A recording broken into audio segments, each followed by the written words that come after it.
Austin Aries.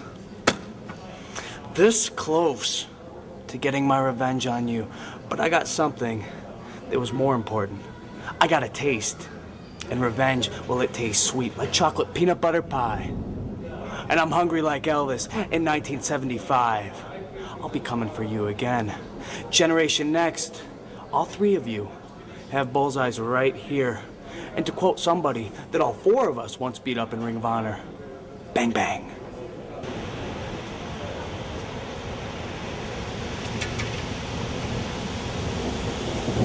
What a beautiful day, and what a beautiful hospital for the American Dragon for tonight. Friday the 13th.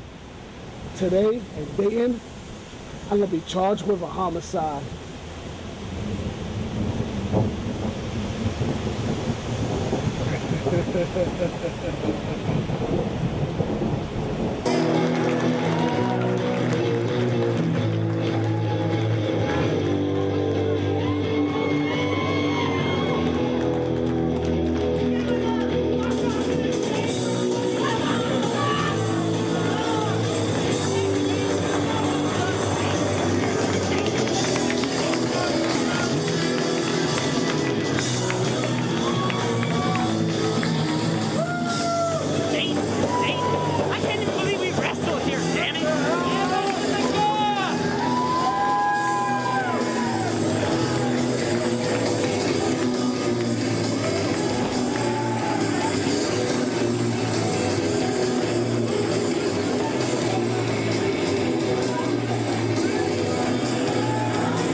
You shut your mouth when I'm out here, and you show me some respect. That goes for you too, Toots. If I want you to open your mouth, I'll drop my pants. Now,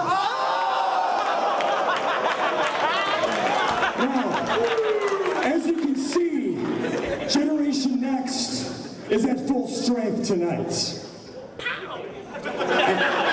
You see tonight, my man right here, the man who defies gravity, Jack Evans. Jack Evans is going to get some revenge on Samoa Joe for the beating he took last time. And after Jack Evans beats Samoa Joe here tonight, he will prove just how meaningless the pure title really is. It's true, thank you.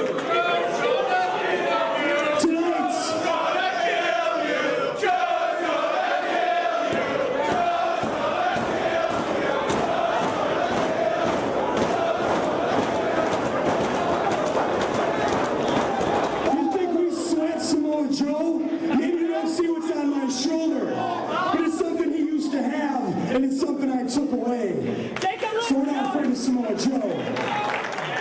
You see, tonight, Roderick Strong, the Messiah, the backbreaker, he's going to finish the job that I started. And he's going to take Alex Shelley out once and for all. And then tonight, I'm going to crush the dreams of poor little James Gibson. And I'm going to retain my ROH World title because I'm the most dominant ROH champion ever. You see, I've taken this belt not only from territory to territory in the United States, but I've taken this belt all over the globe. I've gone to Canada, I've gone to Austria, I've gone to Switzerland, I've gone to Mexico, and I won't stop until I take the...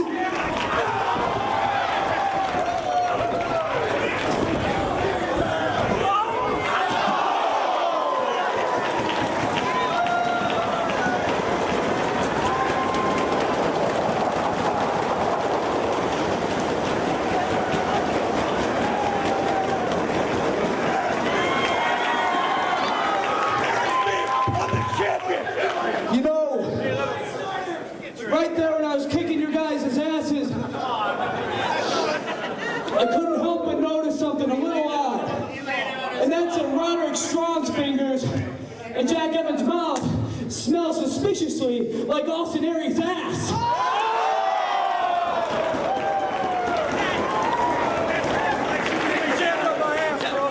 Believe me, nobody knows how Generation X operates, and I don't mean in the bedroom, more than I do. So, Roderick, if you got the guts, pal, why don't you send them to the back and take me on one-on-one? And he broke my chain! He broke my chain! $1,000 glasses! Take care of me. No one embarrasses me. No one embarrasses me. Finish him. Get into the ring. Finish him. No one embarrasses me. Finish what I started, Roderick! You already are. Take care of me. It is May 13th, 2005. We are in Dayton, Ohio for the final showdown. Dave Prazak joined by CM Punk as Alex Shelley has sent Austin Aries and Jack Evans back to the locker room. One-on-one contest as former tag team partners collide. See Austin Aries telling Roderick Strong nobody embarrasses him and sending Roderick Strong, the policeman of Generation X, after Alex Shelley. Alex Shelley taking Austin Aries to the limit last weekend in Manhattan. Tonight he gets his hands on Roderick Strong as Shelley holds onto the wrist lock and Roderick counters out of it into a wrist lock of his own. Takes Shelley down to the canvas and back to his feet comes Shelley. You know, Dave, I'm looking at my itinerary here, and this is not our scheduled opening bout. Well, Alex Shelley taking charge of the situation, and he wants to get it done right now as Roderick Strong reaches the ropes. He's basically one step ahead of Generation Next, the faction that he started almost a year ago. And Dave, it's Friday the 13th here. Friday the 13th. You know what that means? It's definitely somebody's unlucky day. Yeah. Holding on to the side headlock now, Roderick Strong. Of course, this is the final showdown due to the steel cage matchup between Bryan Danielson and Homicide to settle the best of 5 series. Going for the Border City stretch right there, but quickly maneuvers his way out of it and a slap right across the face. Alex Shelley might not want to trade strikes with Roderick Strong. Obviously, Roderick Strong's a heavy hitter. He's got some of the hardest chops here in Ring of Honor. And I want to go back to that comment earlier that Austin Aries said that nobody embarrasses him. And I got to say, nobody embarrasses himself quite like himself. Austin Aries wearing a shirt that looked, it appeared to be about $2.50. Yeah, where did you get that at a thrift store? It had to be. Backed into the corner now. Referee Bruce Gray asking for a clean break. Jockeying for position right here. No love lost between these two as Shelley takes him down to the canvas. Shelley going right after that arm. Way too close to the ropes. Roderick Strong's ring savvy has been increasing throughout the year. Lots of improvement I'm seeing in Roderick Strong. So much that I would like a one-on-one contest with him, Dave Prazak. How about that? I would look forward to a match like that. You know, I beat Alex Shelley in the same building last time we were here, taking care of my old past differences with Alex Shelley. And I have yet to see Roderick Strong one-on-one in the ring, and I'd definitely love to test his mettle. Hesitant to get back in the ring himself. Shelley's ready to fight. Well, Alex Shelley seems to be on a hot streak right now, and Roderick Strong's taking his time getting back in the ring. That's called icing the kicker, if this was, of course, football. But it's not football. It's actually professional wrestling. Yeah, football's fake, man. Clubbing forearm across the back of Alex Shelley. Roderick Strong just measures him for that forearm strike, but Shelley fires right back. Forearm exchange between these two. Knee to the midsection puts a stop to Shelley's offense.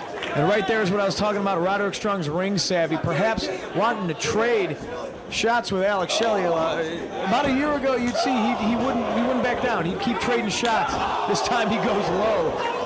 He just kicked right to the side of the face with the boot. And Alex Shelley's eyes are officially crossed. Roderick Strong going back to work, picks him back up, half Nelson, backbreaker. No, countered into an arm drag. Well, going for shell shock, but cartwheels his way out of it. He's got Shelley on his shoulders. Going to drop him across the knees. Shelley counters out of that. Both men know each other's maneuvers very, very well. Border City stretch. No, maneuvers his way out of that. Takes the leg out from Shelley. Looking for that Boston Crab, but Shelley counters.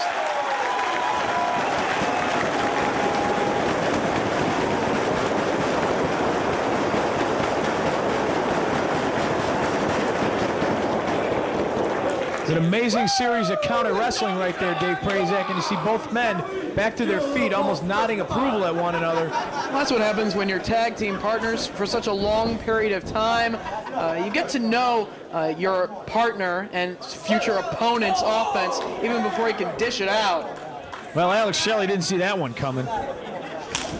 Another hard chop in the corner. As you said, Roderick Strong, some of the most vicious chops in wrestling today.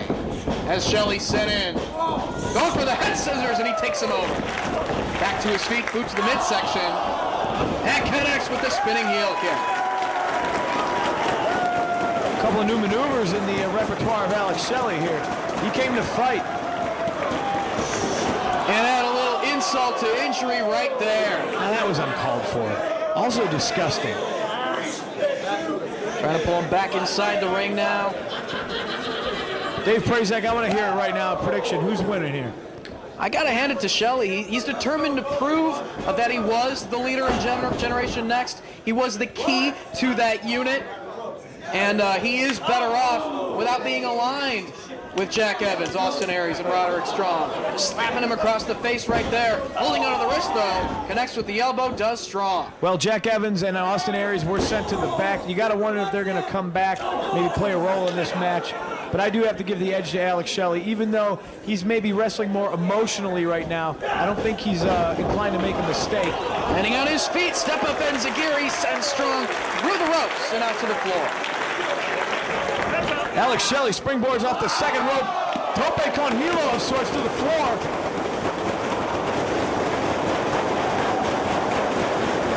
And Alex Shelley is fired up.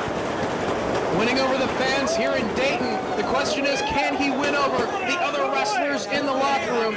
It seems he has no friends. Nobody can trust him or forgive him for the sins of Generation Next in the past. Sending Roderick Strong hard into those metal guardrails.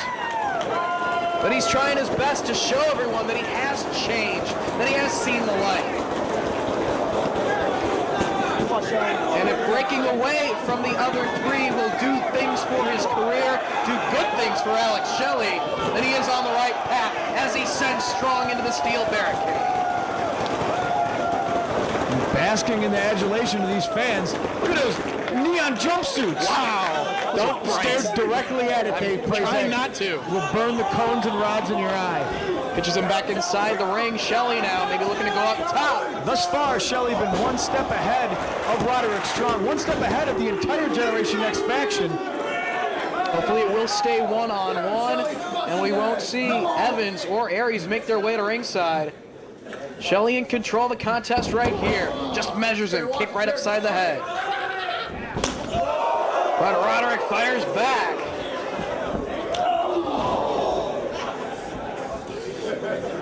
Of course, later on tonight, Austin Aries to defend the ROH World title against James Gibson.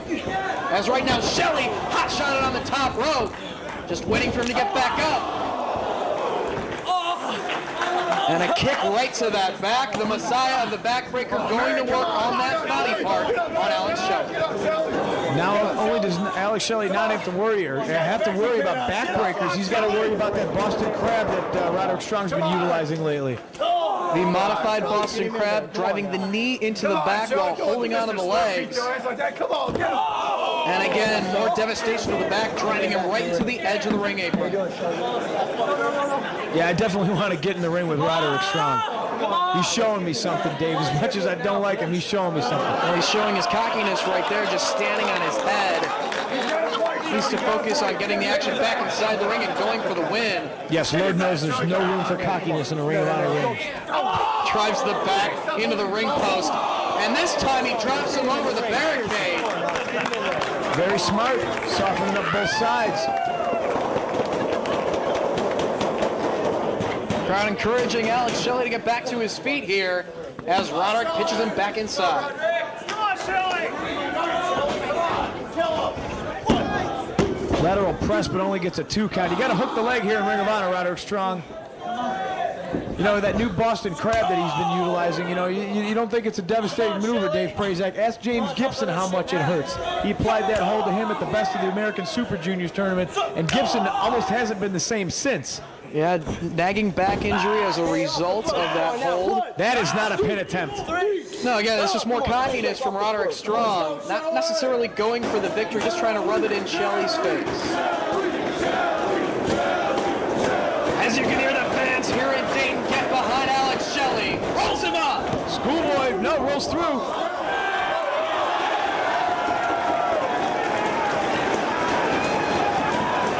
The Border City stretch cinched in.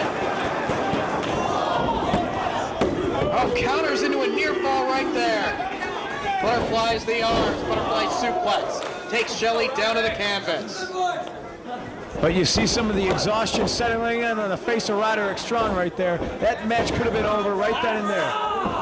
Right in the center of the ring. Body scissors applied. Grabs hold of the arms, stretching out that back. That does a lot of damage to your shoulders, too. You know, in the past, Alex Shelley suffered a broken collarbone.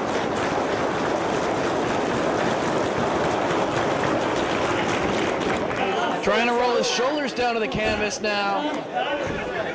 Referee Bruce Gray right on top of the action, but only two. Shelley now in the ropes. And again, stomping away on the back, trying to soften him up. Is it true that Bruce Gray's colorblind? Yes, he's colorblind.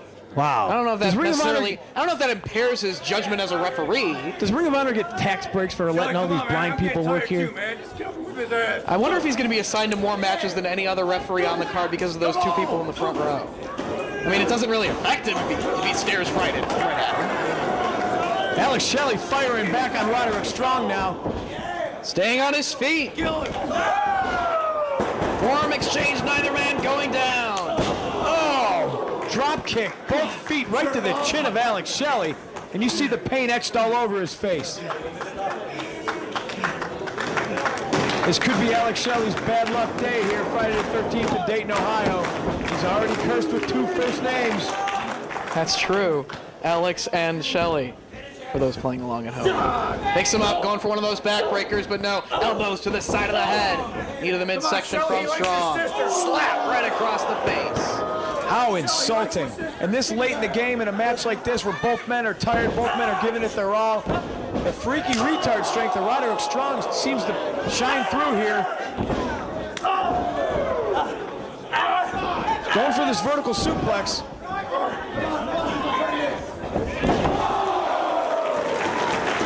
Golden Gate swing from Alex Shelley. As referee Bruce Gray puts the count on both athletes. A very taxing matchup on both men, and especially the back of Alex Shelley. Looking for the support of the fans here in Dayton.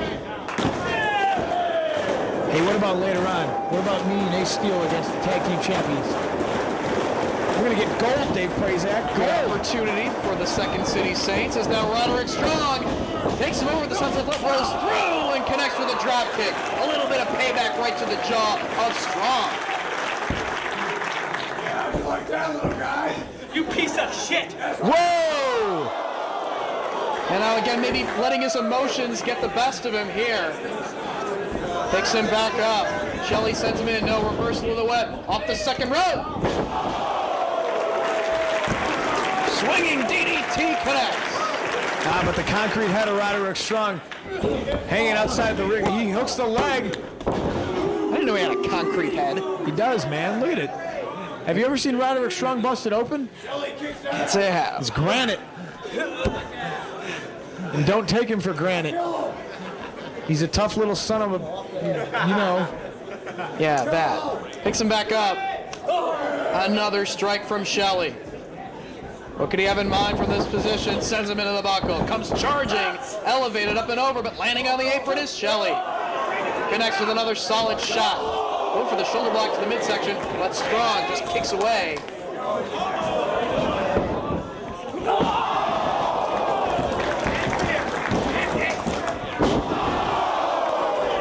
Nice combination.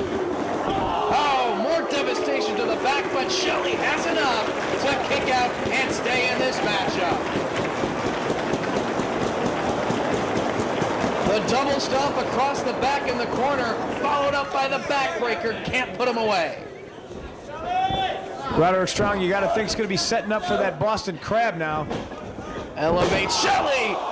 The ribs right across the knees of Roderick Strong.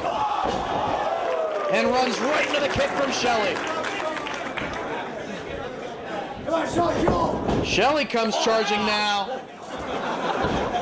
Who's going to get the advantage here? Up on the shoulders of Roderick Strong. Plants him. Rolls Shelley back to his feet. Holds onto the arm. Sends him into the ropes. And connects with the kick. Strong quickly going for the cover, but not enough. Managed to get his feet on the ropes. Referee Bruce Gray in great position for that right there. Roderick Strong now looks to be setting up for maybe a Yakuza kick here. Comes charging. No, Shelley moves out of the way. Super kick. That's two. Shell shock. That's how she wrote. What? He kicked out of shell shock. Roderick Strong kicked out of shell shock. He's going for it again. He hits it twice. Two. That's got to be it, Dave. And it is. Two shell shocks from Alex Shelley. Punch away Roderick Strong as Alex Shelley continues his climb in singles competition away from Generation Next here in Ring of Honor. Oh, wait a minute, Dave. We got Austin Aries and Evans in the ring right now. Oh, Shelley out to the floor. Once again, outsmarting Generation Next.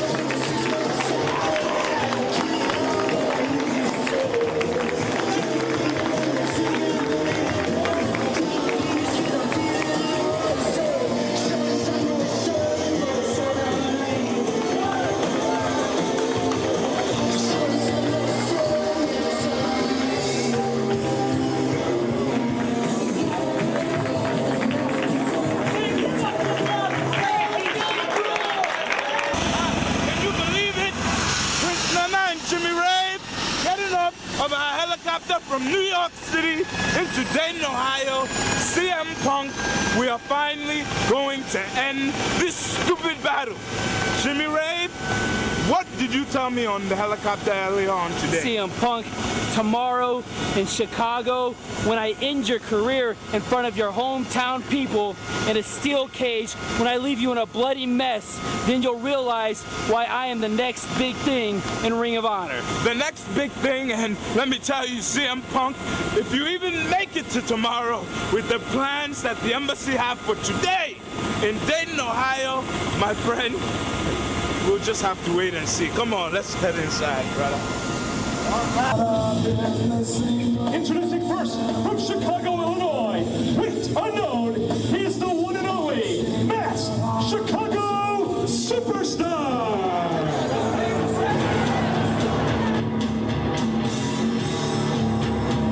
From Cincinnati, weighing 214 pounds,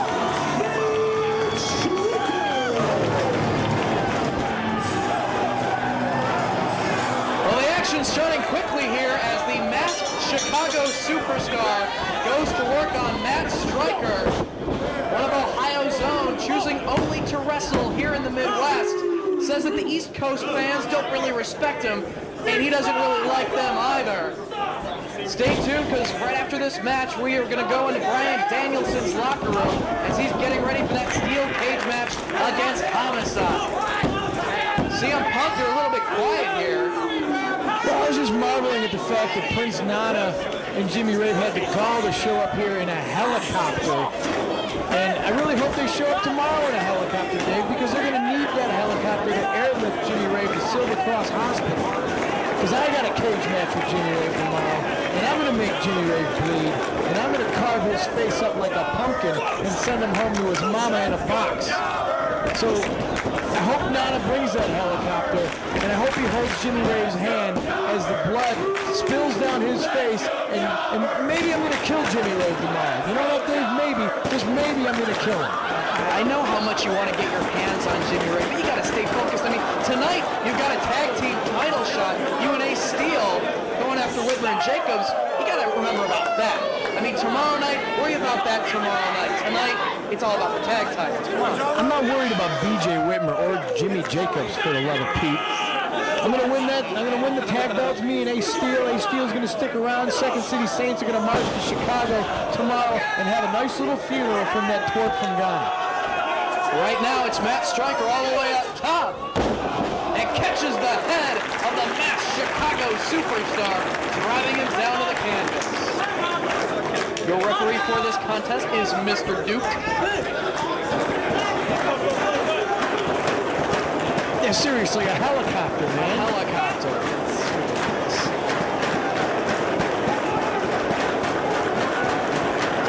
Stryker approaching the superstar. Forearm strike. Chop right across the chest. It's the first time we're seeing the masked Chicago superstar here in Ring of Honor. Just pounding away on him now. Nice knee fast press. And you know, Dave, come on, you know me. You think I'm sweating BJ Whitmer? You know how many times me and Ace have beat him? It's like a dozen times a piece. STO right there from Stryker, but can't put the masked man away. And I'm supposed to be afraid of Jimmy Jacobs? I'm just saying you need to stay focused on the business at hand tonight. I'm focused on the business at hand. Tomorrow night, I don't got to worry about any outside interference because we're locked in a steel cage. Believe me, I'll have my way with Jimmy Jacobs, and I'm going to do it while holding on to a tag belt. Stryker drop kick right to the knee of the masked man, pulls him to the center of the ring. Maybe looking to set up for that Stryker lock, but kicks Stryker off, puts on the brakes before colliding with the ref. Rolls him back to his feet. Reversal of the wet. Stryker into the corner. Moves out of the way, the running knee from the masked man. Big boot from Stryker. The fans here in Dayton getting behind the hometown boy. Stepping through. This could be it right here. He's got it cinched in and he taps. Matt Stryker comes up with the win. That guy is not from Chicago. Not much of a superstar either.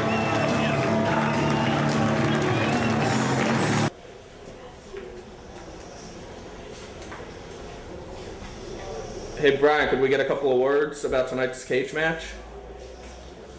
Do I look like I want to give you a couple of words?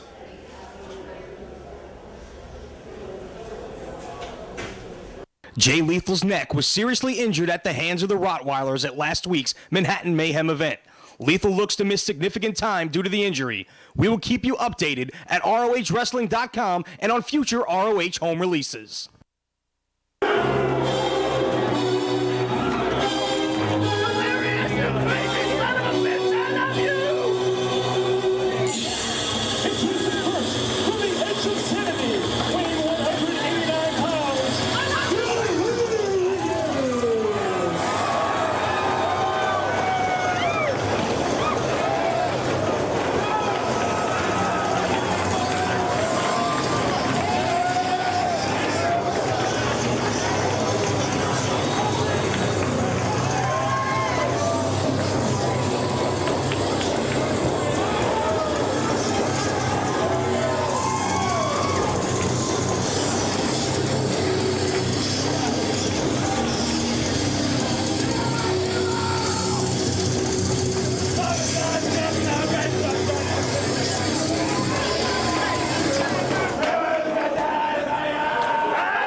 lead it.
It seems that the champ is here. And you know, I started a fine tradition here in this building, and it was defending championships in front of great pro wrestling fans like these.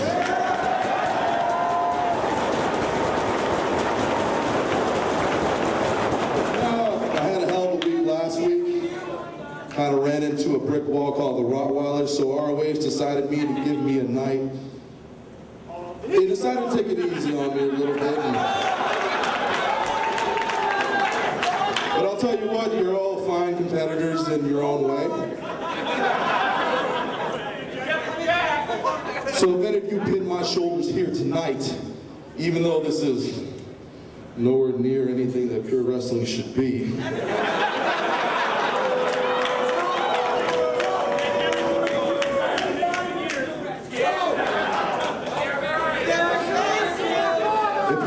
shoulders here tonight, I'll let you keep possession of the title until I come get it.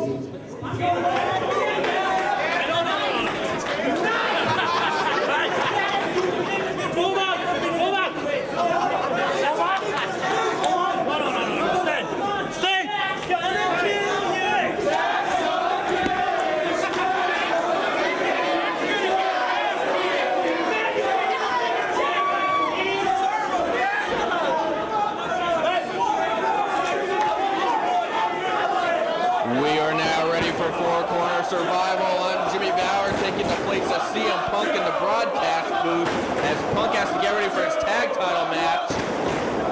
We're about to be underway. Of course, the first ball wins it. Tags are needed.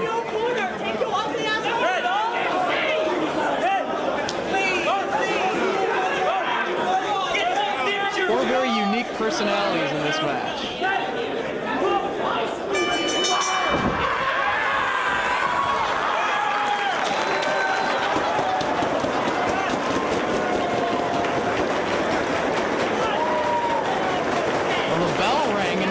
Was weirded out.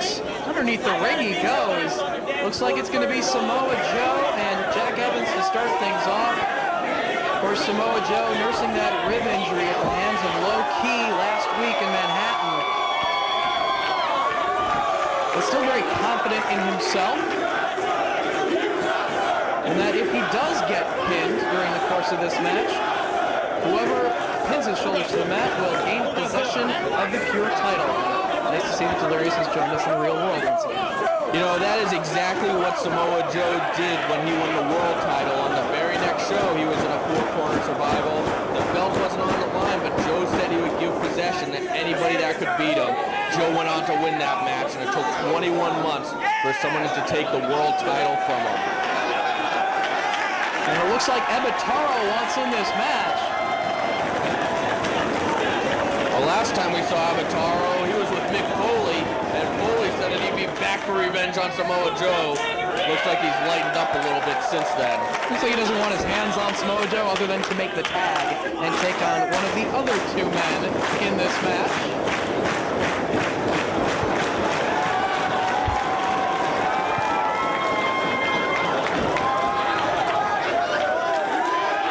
Did Jack Evans just get served?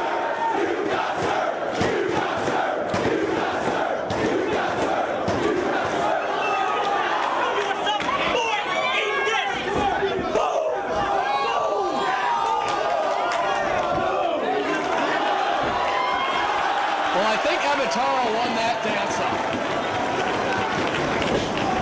Just firing away on Jack Evans here as he grabs the side headlock. Ebataro setting to the ropes, shoulder tackle, pulls him over. 1, 2, 3, and And again, getting the best of Evans. okay, I know you do everything. I know you do everything. What's he saying?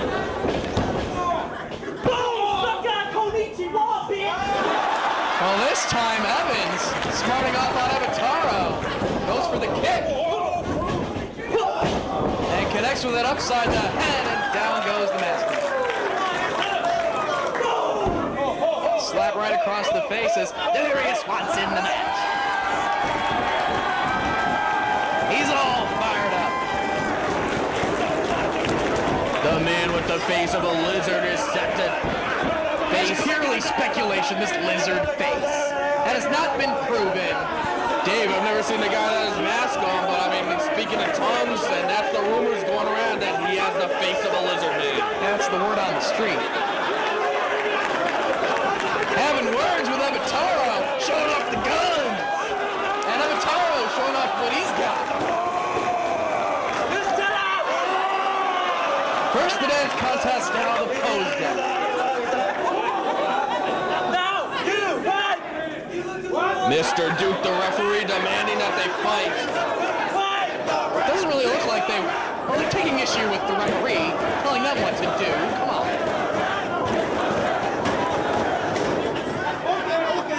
We fight. Well, it looks like we're finally going to get a lockup in this one, Dave. All right, Ebataro. Tell the referee, get out of the way. Okay, they're going to fight. Delirious and Ebataro. This is a confrontation I was really looking forward to in this match.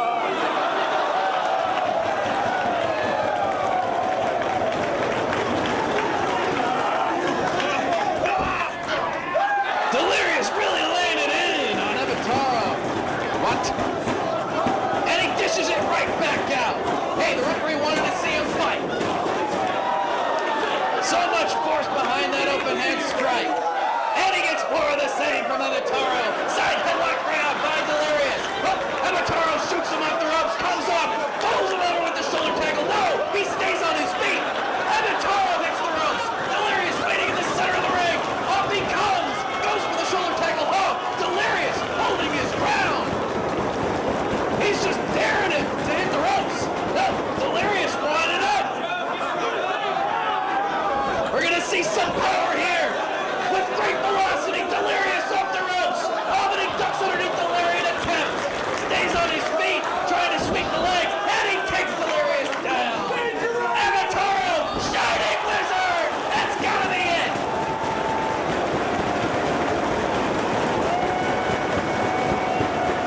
The crowd here in Dayton is electrified.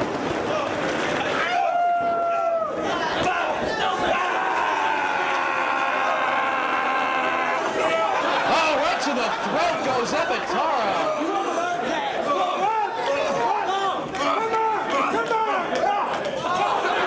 And more of the same for Ebataro from Delirious. This is one of the most unique four-corner survivals I've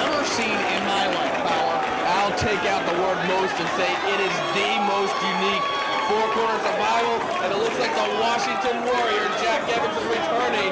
The only other time we've seen the Washington Warrior was last time in Dayton when he faced off against Samoa Joe in that tag team match. Well, at least Evans has got his shoes off this time.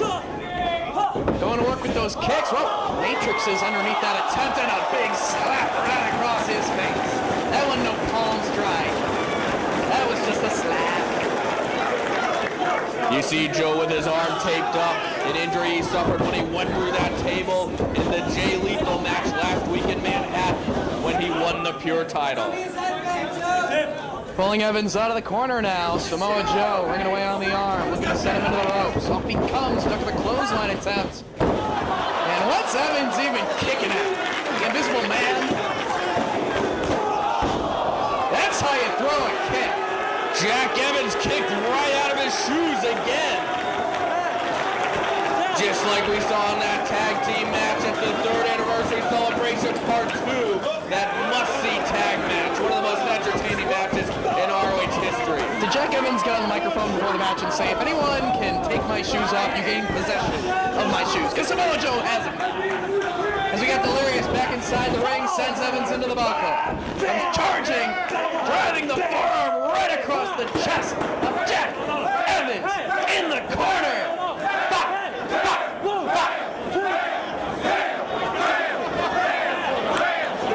Repeatedly, Delirious just going to town.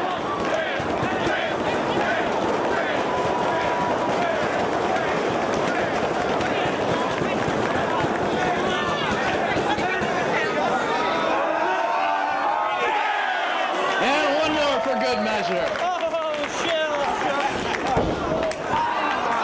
Down goes Evans, and Evataro tagged back in. Mick Foley's a big fan of Evataro. We saw that at 3rd anniversary celebration part 1 when he did battle with Samoa Joe. Power drive elbow right down into the chest of Evans. Could you imagine if Evataro pins Samoa Joe tonight and has possession of the Pure title? Does that mean he can then go on to defend it? I wonder what Evataro would be like in a Pure title match. Does he know the rules? Will he comprehend them? Well, he didn't comprehend that. I believe he just hurt himself trying to do some pure wrestling and work on the arm of Jack Evans. Picking him back up. Mr. Duke has his hands full in this match. Tags are necessary. The first fall wins it. Chops right across the chest. And again, a little bit of strutting. That reminds me of somebody. No idea what you're talking about. Picks him up. Plants him with the slam. Looks like he's going to go up top.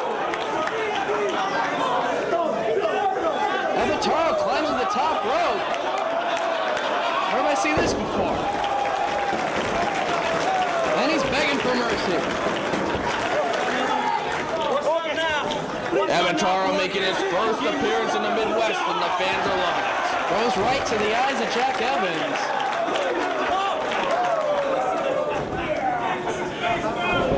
Scott Evans now sent to the ropes, reversal of the whip. Evataro sent in. Back body drop from Evans. And he's out. In comes Delirious once again. Raising the roof on that cover. Yep, put him away. Joe trying to make the save with Jack Evans' shoe. Letting Mr. Duke know the raise the roof pin is when it's over. I don't know who's weirder, Delirious or Evataro. I don't know if those shoes are legal. They sure are tasty. Kicking away at the midsection of Evataro in the corner. He's got him down. Boot right across the throat.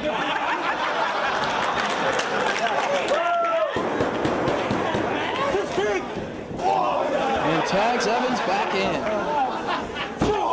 Seeing a little odd sort of teamwork between Delirious and Evans here. Maybe unintentional. Well, they have definitely isolated Evataro, who needs the tag to, of all people, Samoa Joe is fresh on the outside. Joe, though, he is nursing those injured ribs, that injured forearm. Crowd wants to see Joe get in this match.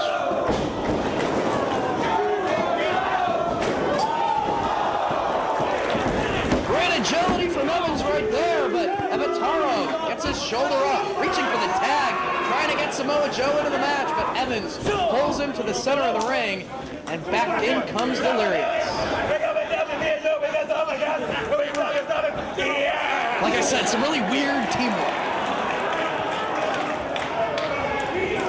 I can't tell if they're on the same page or not. It looks like perhaps they are. Maybe we'll see a new member of Generation Next in Delirious. Dude, no one's on the same page as Delirious. Oh, sidesteps him right there and sends him into Delirious's back. Avataro comes charging with the forearm strike. Bulldog lariat combination. This is Avataro's chance. He's got both Delirious and Evans down. Maybe for the Shining Wizard right here. And it connects. Delirious back to his feet. Got up on his shoulders now. And drops him down to the canvas. Avataro stumbling across the ring and makes the tag to Samoa Joe. Joe is now legal. That means that somebody could pin him if they could get Joe down. But Joe is cleaning house. Can someone get control of the pure title belt?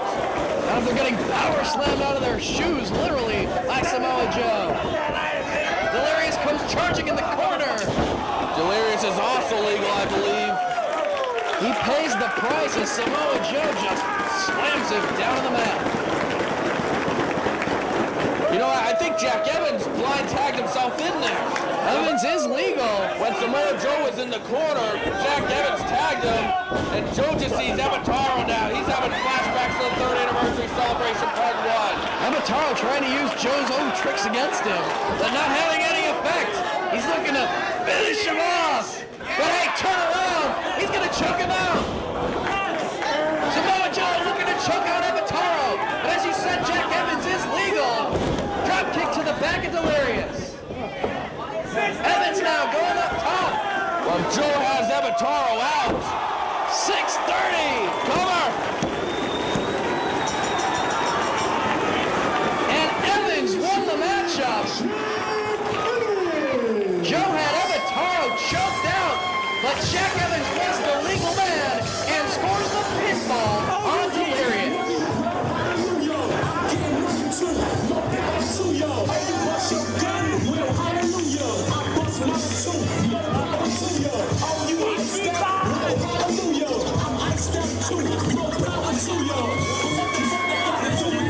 I analyze every rhyme you write. You ain't nice. No pep can't do the lyrical one can. I hate the mixtape sucking for a few months span. Now you run around screaming that push up.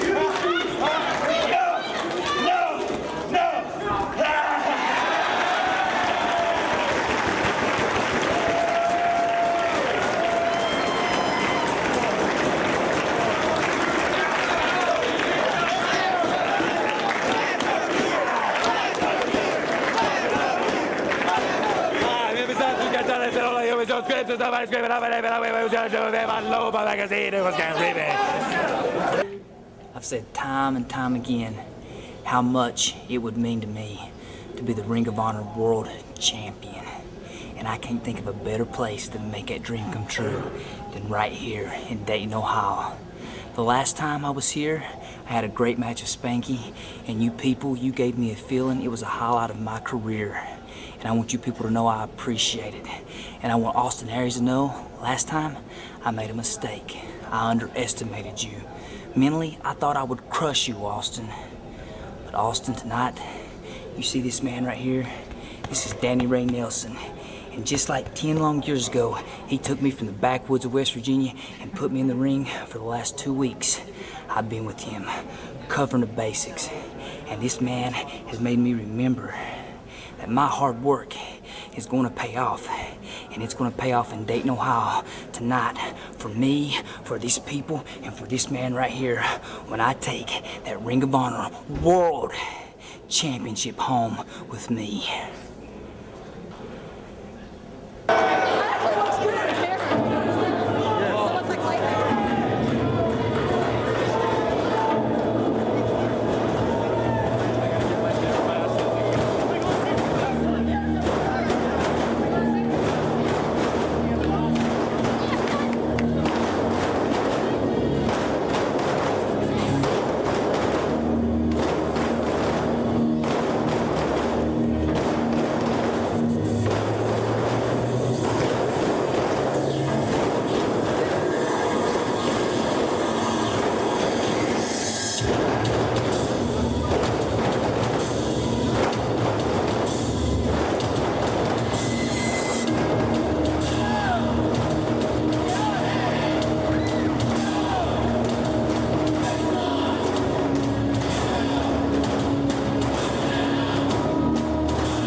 For the tag team title matchup as Jimmy Jacobs and BJ Whitmer are set to defend against the Second City Saints of Ace Steel and CM Punk.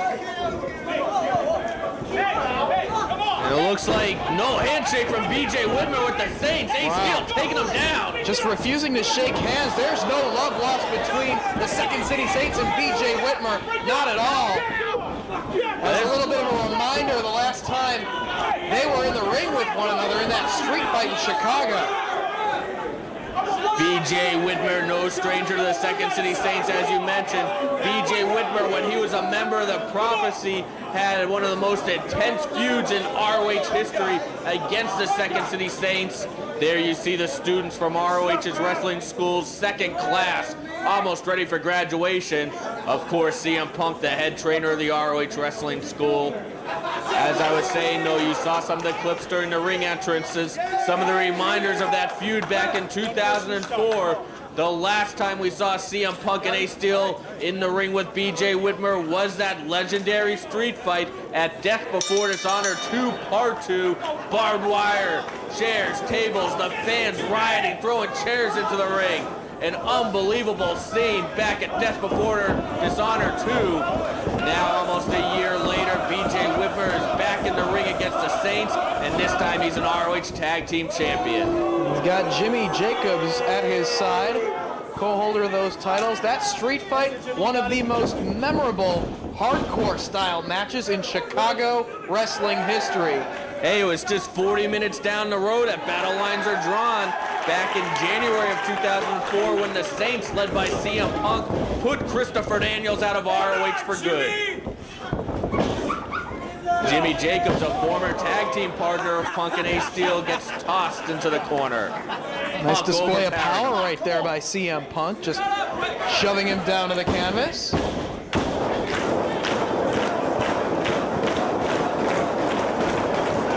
Wow, there's still a lot of bad blood between Whitmer and Punk and Ace Steel.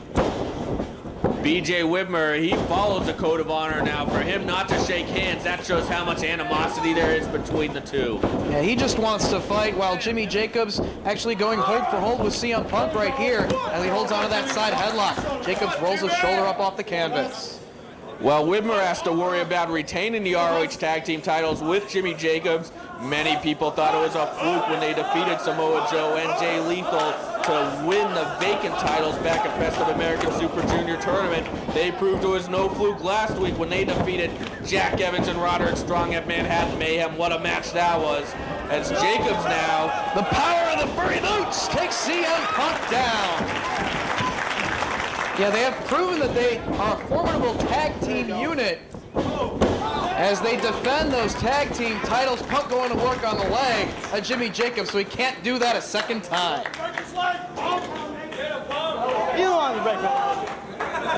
Jimmy Jacobs teamed up with Punk and Ace Steel in the same building back at ROH Gold to defeat Generation Next with help from Ricky the Dragon Steamboat. So these guys are all very familiar with each other. And here comes BJ Whitmer. He's legal now. Perhaps he's had time to cool down, get his head on straight.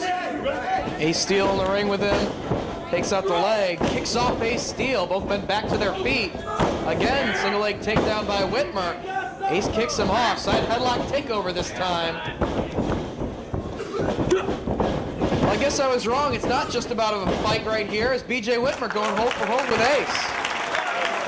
Whitmer, he has to keep focused on those titles. It's been a long time since he's been in the ring with the Saints. He's got to let some of that stuff go in the past. I mean, that was an intense feud, but it was over a year ago that it happened. And this match is going to be very different than that street fight was. No weapons to play with. It's just going to be about hard-hitting action as Ace Steel just asking them to bring it on. Boot to the midsection right there as Steel sent into the ropes. Connects with the elbow, takes Whitmer down. Right now, one team trying to get the definitive advantage. Duck underneath. And this time it's Whitmer sending Steel down to the canvas. The lateral press, but only gets two. Both men back to their feet, grabs hold of the head. Now Ace pulling Whitmer into the corner, and in comes Jimmy Jacobs, tagging himself in. There is also history with the tag titles on the line with BJ Whitmer and the Saints. particularly at round robin challenge 3. Jimmy Jacobs now trying to take control on Ace Steel, the veteran, the mentor to CM Punk and Colt Cabana. Jacobs trying to hold on to that side headlock as Ace backs him into the corner. Referee looking for the clean break right here. But Ace, it's all on the line right here. The Second City Saints want to leave Dayton wearing those tag team titles. Well, Ace Steel has never held the titles as he is driving that shoulder to Jimmy Jacobs. Meanwhile, CM Punk is a 2-time ROH Tag Team Champion along with Colt Cabana of the Second City Saints.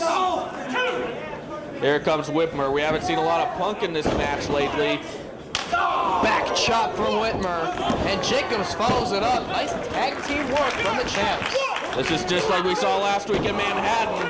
That tag team work brought him a victory, but losing track of who the legal man is. Good referee work by Todd Sinclair. Too little, too late as Whitmer only gets 2 on the cover. You know, Dave, and we saw that earlier during Punk's promo, or excuse me, during commentary. We heard it earlier. CM Punk definitely has to be a little distracted. His mind has to be on that steel cage match tomorrow night in his hometown of Chicago against Jimmy Rave. Oh yeah, he wants to get his hands on Jimmy Rave. He wants to bust him open and make him bleed like Rave did last week in Manhattan in that dog collar. Oh man, that was one of the bloodiest matches I ever saw last week. Jimmy Jacobs comes charging, connects with a drop kick to the lower back of Ace Steel. Goes for the cover right here. But Ace staying in the matchup. You know, not to harp on that cage match tomorrow because we have an important tag title match here right now, but Prince Nana and Jimmy Rave arriving on a helicopter, can you believe that? Obnoxious. That's all I got to say. Yeah, not only that, but as soon as they got in the locker room, they sealed off their part of the locker room with a security force. They are definitely nervous about CM Punk going off the deep end and trying to get his hands on them tonight. I'd be nervous if I were them too. Nobody has gotten under CM Punk's skin and pissed him off more than the Embassy. As now BJ Whitmer putting the boots to Ace Steel.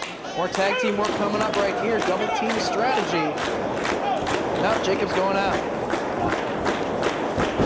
The champion's definitely controlling this match right now on Ace Steel.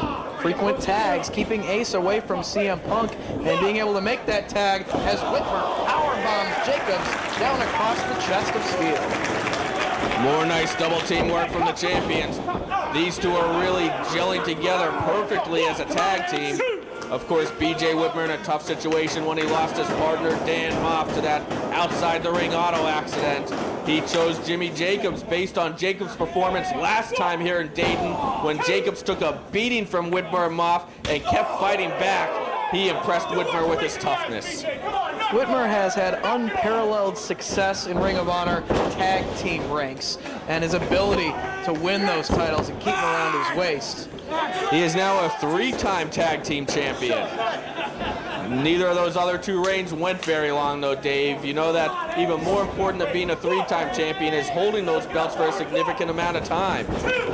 See just how long Jacobs and Whitmer can hold on to those belts. They're in jeopardy right here as CM Punk tags himself in. Big clothesline on BJ Whitmer. Comes charging into Jimmy Jacobs. As now he's in the wrong part of town.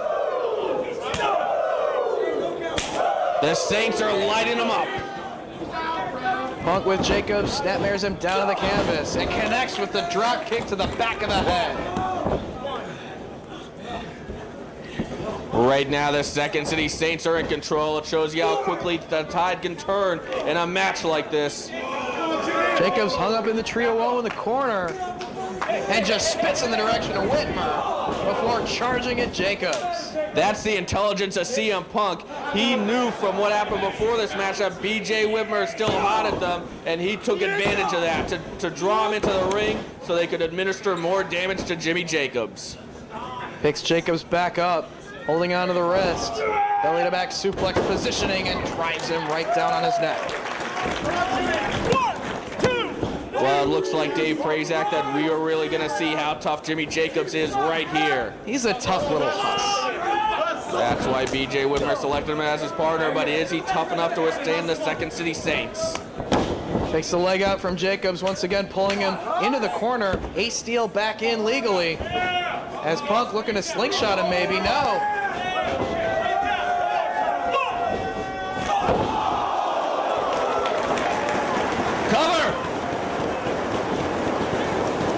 dives in to break up the pin attempt following the giant swing drop kick combination from the Saints. I can't blame Whitmer at all for diving in and making that save. Jacobs might have been done. Power bomb from Ace.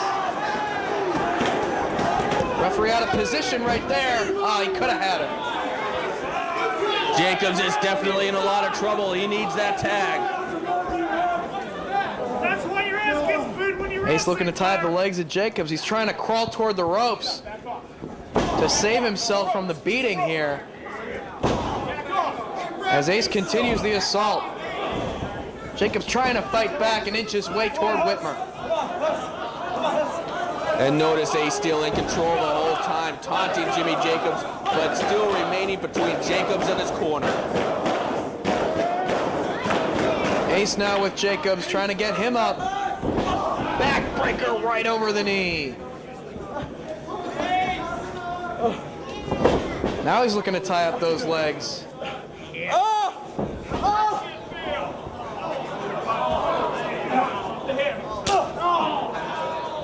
And butterflies the arms, rolling back, pressure on all sorts of body parts with this hold.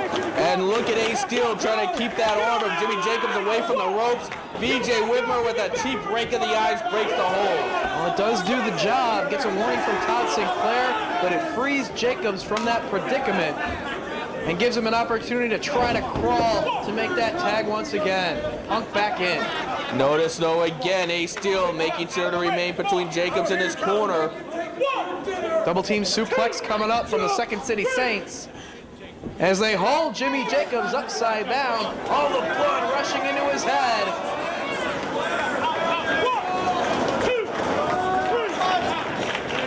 Punk holding him solo now.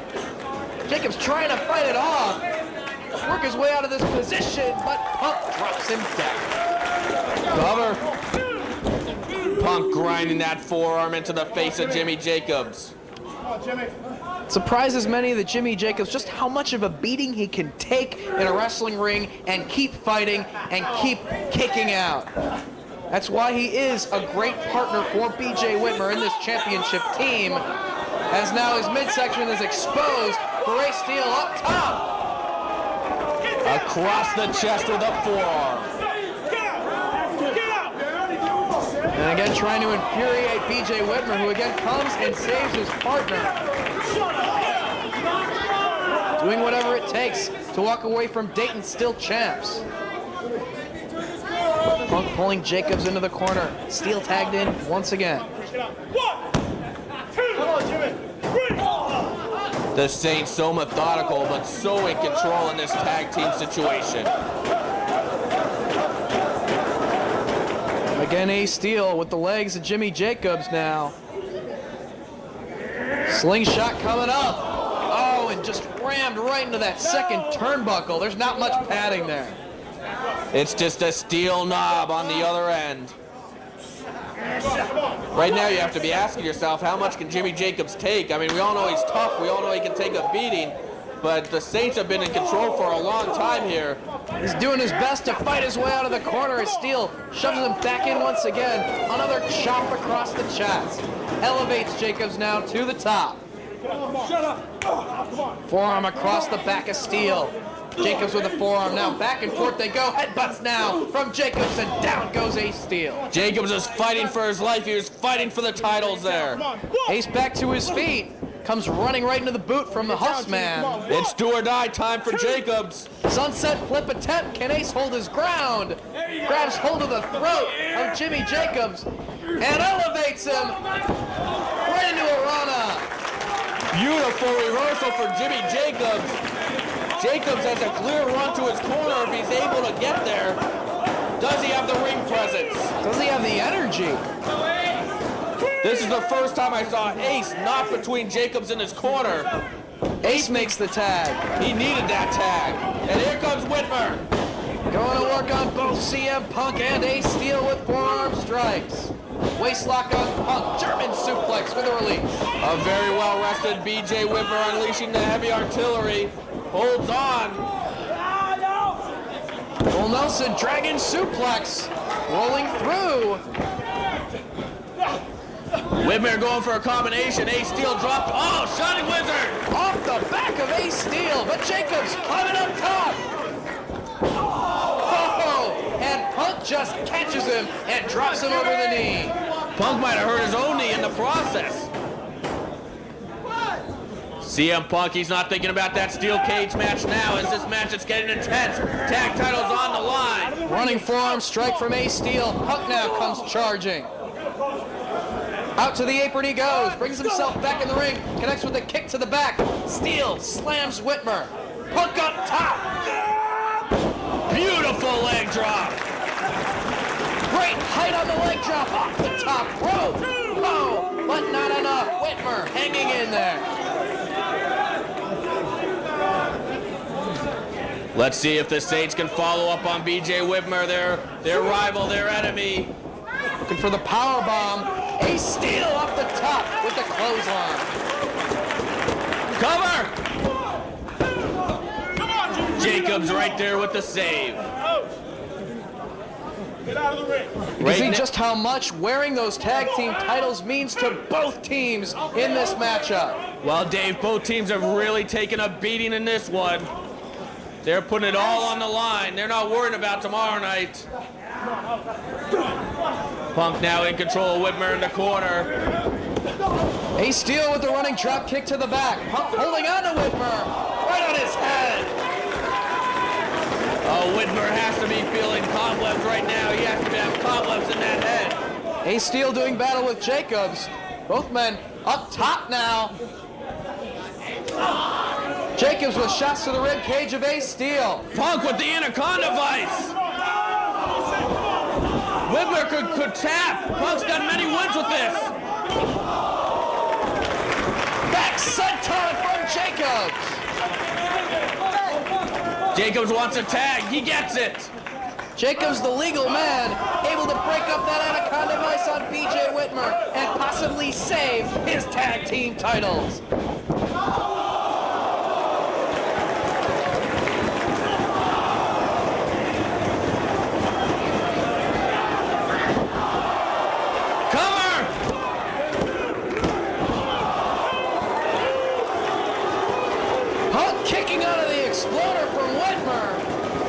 Ace Steel neutralized on the floor.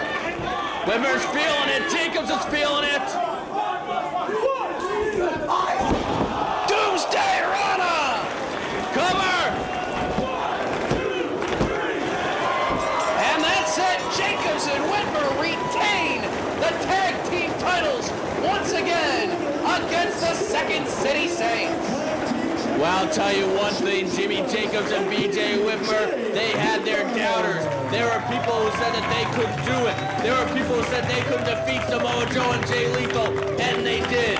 There were people who said they could not defeat Jack Evans and Roderick Strong, and they did. The same goes true for the Second City Saints. Whitmer and Jacobs, another big victory. Now let's see if the Code of Honor will be upheld. Will BJ Whitmer shake hands with the Second City Saints? Could this feud finally be put to rest?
thought.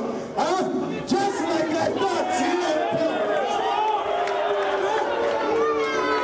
Just like I thought, you, my friend, are the biggest loser I've ever met in my life, huh?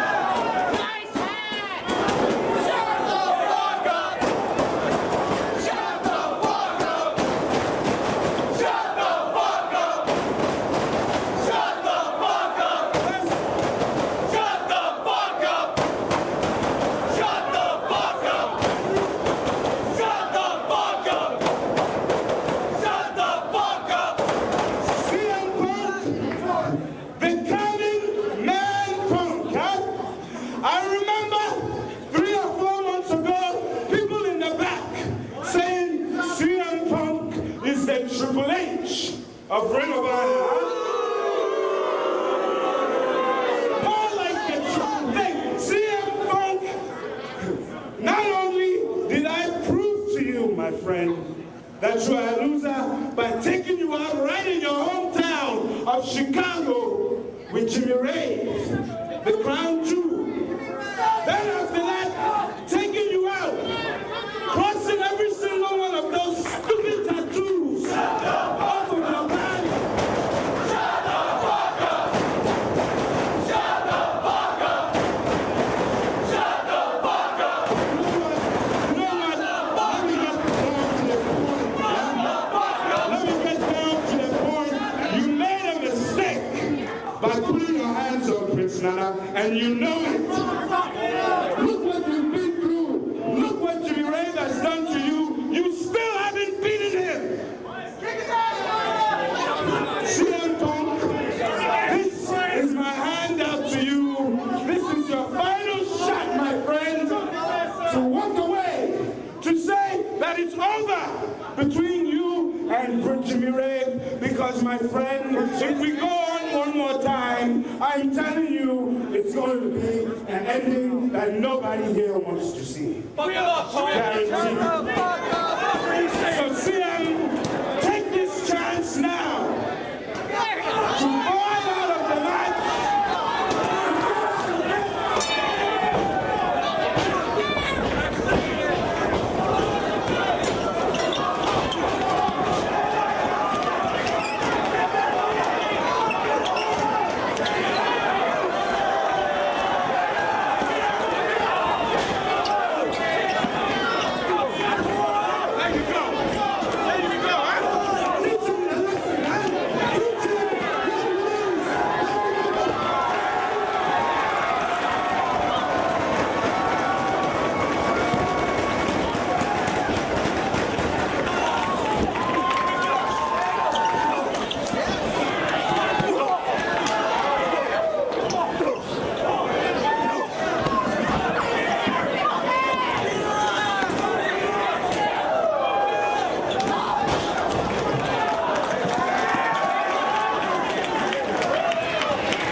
brawling with Prince Nana's security force. The embassy is desperate to do whatever it takes to get out of that cage match tomorrow. There's no way that Prince Nana wants Jimmy Rave to be locked inside of a steel cage, one-on-one with CM Punk. Well, you see right now in the corner of your screen why Matt Sydal is so upset with the Embassy, why he's coming for revenge. Last time in this building, 3rd anniversary celebration part 2, the Embassy making an example out of Matt Sydal. Jimmy Rave giving him the Rave Clash. He's getting a measure of revenge right there with a beautiful standing moonsault. What an athlete Matt Sydal is. Definitely a guy to keep an eye on. A star that could break out in 2005. Daisy Hayes in his corner as always. How about the Hayes roughing up Jade Chung during that melee? Daisy Hayes really socking it to her. Sydal ringing away on the arm of Jimmy Rave. Sends him into the buckle hard. Comes charging. That's underneath the clothesline attempt. Goes for the cross body, but right across the knee of Jimmy Rave. Can you believe Prince Nana giving CM Punk the chance to back out? But once again, it was all a plot, all a plan by the Embassy as Jimmy Rave jumping Punk from behind. Jimmy Rave is going to get his tomorrow in Chicago in the steel cage. Right now, though, Rave has to worry about Matt Sydal. Daisy Hayes giving encouragement to her man. Yeah, the Embassy's doing whatever it takes. They're probably scrambling. What can we do to keep CM Punk away from Jimmy Rave to get out of that cage match? Like Punk is just going to say, oh yeah, fine, I won't battle in the cage tomorrow. I don't really want to get my hands on you. Come on. They took out Punk's girlfriend. They blinded Punk. They tried to scrape the tattoos off of Punk's body. They hung him with a steel chain. They tried to cave in his skull with a chair. Punk's gonna finally get a chance of revenge tomorrow night. And there won't be any outside interference from Nana or Jade Chung or any of the Embassy's flunkies during that match because the steel cage will keep them out of the match. They've busted open Punk in the past. Can Punk finally make Jimmy Rave bleed? Can Punk disfigure Jimmy Rave? We'll find out tomorrow night. Matt Sydal, though, he's going to do his best to make sure that Jimmy Rave doesn't even make it to tomorrow night. Sydal wants revenge, too. Matt Sydal pressed by Jimmy Rave again. More damage to the midsection. You know, Matt Sydal has really been impressing in his ROH outings here in the Midwest. Sydal just needs that breakout performance, and most importantly, he needs that one big victory to put himself on the map, to guarantee himself future bookings, and it could come against Jimmy Rave, a man that has defeated CM Punk on numerous occasions, and a man who defeated AJ Styles, although controversially, last time here in Dayton at 3rd Anniversary Celebration Part 2. Now, as much as a victory in this match against Jimmy Rave could do a lot for the career of Matt Sydal, it could also play a little bit of mind game with Jimmy Rave suffering a loss the night before going into that cage with Punk. Rave has been on a tear ever since he's gone under the tutelage of the evil Prince Nana, the dictator from Ghana, West Africa. Sydal trying to fire back. Rave cut him off with a finger to the eyes. And right in the center of the ring, cinches in the abdominal stretch. Daisy Hayes getting these fans in Dayton behind Sydal to hang in there. This has to be a very painful move on Matt Sydal right now, who has suffered damage to the rib cage. And what's this? Jade Chung taking the attention of the official. Outside interference now, but Daisy Hayes will have none of it. She's not intimidated by Prince Nana. You gotta give Daisy Hayes all the credit in the world. They're a very talented athlete in her own right. Yeah, if it comes down to a fight, she can hold her own, man or woman. And again, giving extra leverage to the abdominal stretch is Nana from the outside. Again, the gang mentality of the Embassy, using all the people around the ring to give Rave an unfair advantage as Matt Sydal is fighting for a win here in Dayton. It's always a numbers game with the Embassy. They always have the advantage. Prince Nana always spending the taxpayers' money of Ghana on his weapons of mass destruction, on his new, and look at this, once again. Once again, referee tied up. Daisy Hayes pointing out that, yeah, exactly. Keep your eye on Nana. Near fall right there for Sydal. Can he keep the advantage? Off the ropes he comes. No, knee right to his midsection. The rib cage is definitely bothering Matt Sydal. Jimmy Rave definitely knows he has a weak point there, and he is doing his best to capitalize on it. Talk about psychological advantages. Prince Nana's lost his crown. Daisy Hayes has got it. as right now just standing on those ribs. You know, I got to admit that I hope that CM Punk gets his hands on Prince Nana tomorrow night. Shut your mouth. Crowd getting a rave here. It's actually giving Matt Sydal some time to regroup, trying to catch his breath as he's fighting off, multiple people in this match. It's not even one-on-one. And an injured rib cage now as well. Matt Sydal, though, so athletic, such a great high flyer. Can he utilize those skills in this match? And I'm surprised that Jimmy Rave is focusing on the midsection rather than the legs to take away the speed of Sydal. As now, who's going to get the advantage here? He's got Sydal up on his shoulders. I think he's going to press him on the knees. Oh, great agility, though, landing on his feet. And takes him off the top with the Rana. Only a 2 count. Sydal thought that was 3. Needs to follow up right here. He's got Jimmy Rave in a weakened position. You can tell he's having trouble breathing, though. Hayes shouting encouragement as Sydal looking for the vertical suplex. No, Rave blocks. Waist lock, grabbed on Sydal. Trying to break free. Elbow to the side of the head of Jimmy Rave. A second, make it 3. Sydal hits the ropes, but gets speared right down to the canvas by Rave. 2 count only, and that spear was all impact on the rib cage. Right now it has to hurt every time Sydal takes a breath. Look at him gasping for air. Say what you will about the attitude and about the Embassy's gang tactics. Jimmy Rave is a very wise wrestler. He knows how to pick a body part and stick to it. Sydal firing back. Let's go. There's that heart, there's that determination. That's what Sydal needs, but once again, trouble breathing. Rave moves out of the way. Trying to take him over with the sunset flip, and he does. 2 count only. Sidesteps another spear attempt, and out to the floor goes Rave.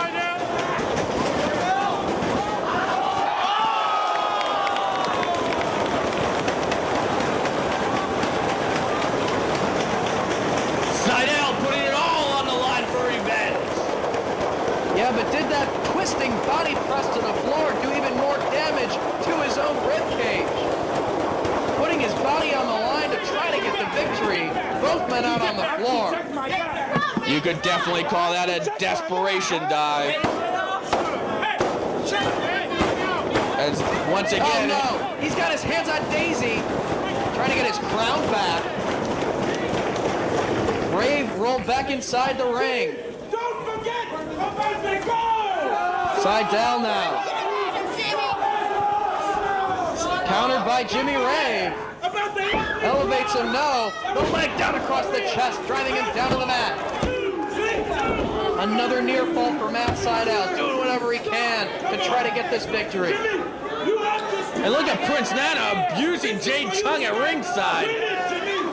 The footstool of the Embassy. Sydal calling for the Styles Clash. This would be insult to injury. No, Rave out with big chops.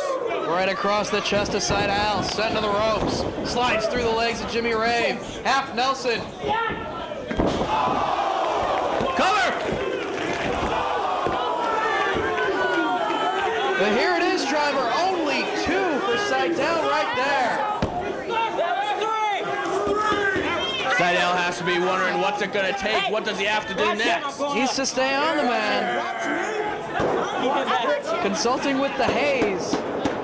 Well, I think that Sydal wants to go up, and he knows that he needs Daisy Hayes to keep an eye on Prince Nana for outside interference. Quite the daredevil, Matt Sydal has a wide variety of offense off the top, but Jimmy Rave with a forearm strike puts a stop to whatever he had in mind. I think Sydal was thinking too much about Prince Nana and Jade Chung instead of Jimmy Rave there. Rave now with Sydal up on his shoulders once again. Oh, and just drops him ribs first on the steel buckle. That could easily fracture a rib. Steel against rib right there. And watch out for Prince Nana.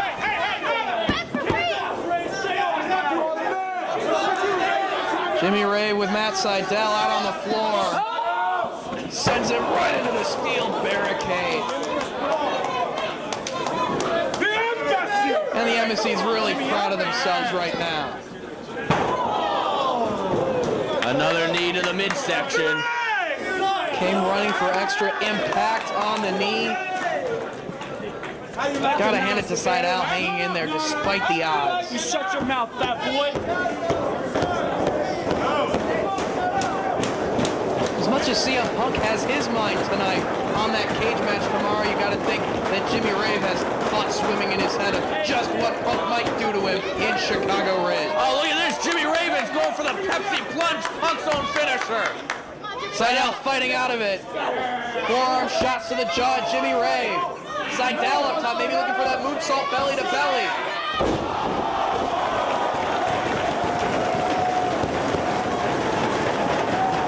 Cover!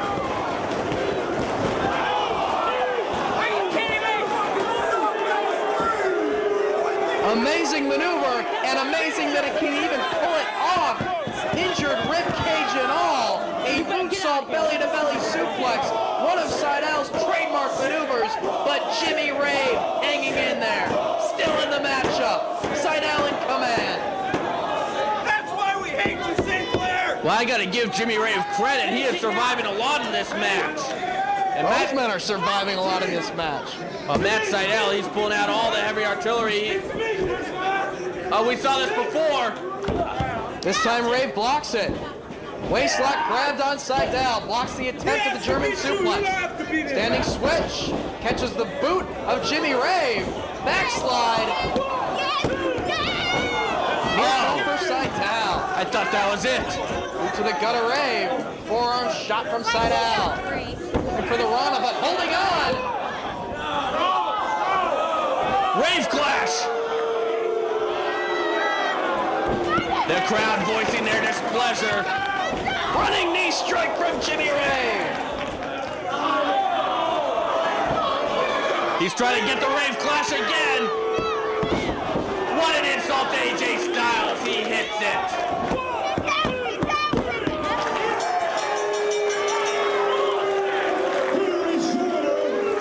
Jimmy Rave getting booed, and rightfully so. But he scores a victory, and he has momentum going into the steel cage match tomorrow night in Chicago at Nowhere to Run.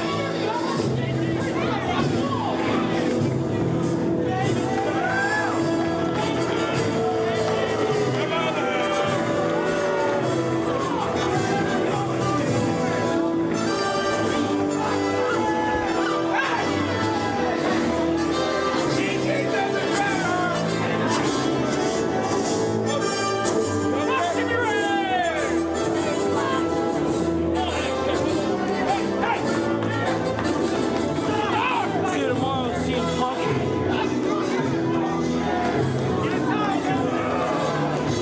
Jimmy Rave, the embassy, and that broad right there.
Chicago, Illinois, weighing 247 pounds, wrestling Colt Cabana. His partner from Manchester, England, weighing 240 pounds, the Anarchist,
That's the funny guy, everybody! He's the funny guy!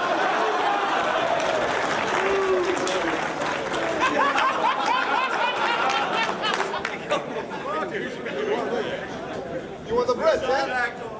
Dream Tag Team Partner Contest coming up as the rivalry continues between Colt Cabana and Nigel McGuinness, as Cabana has selected former Pure Champion Doug Williams to combat the British stylings of Nigel McGuinness, who has selected his frequent tag team partner, Chad Collier.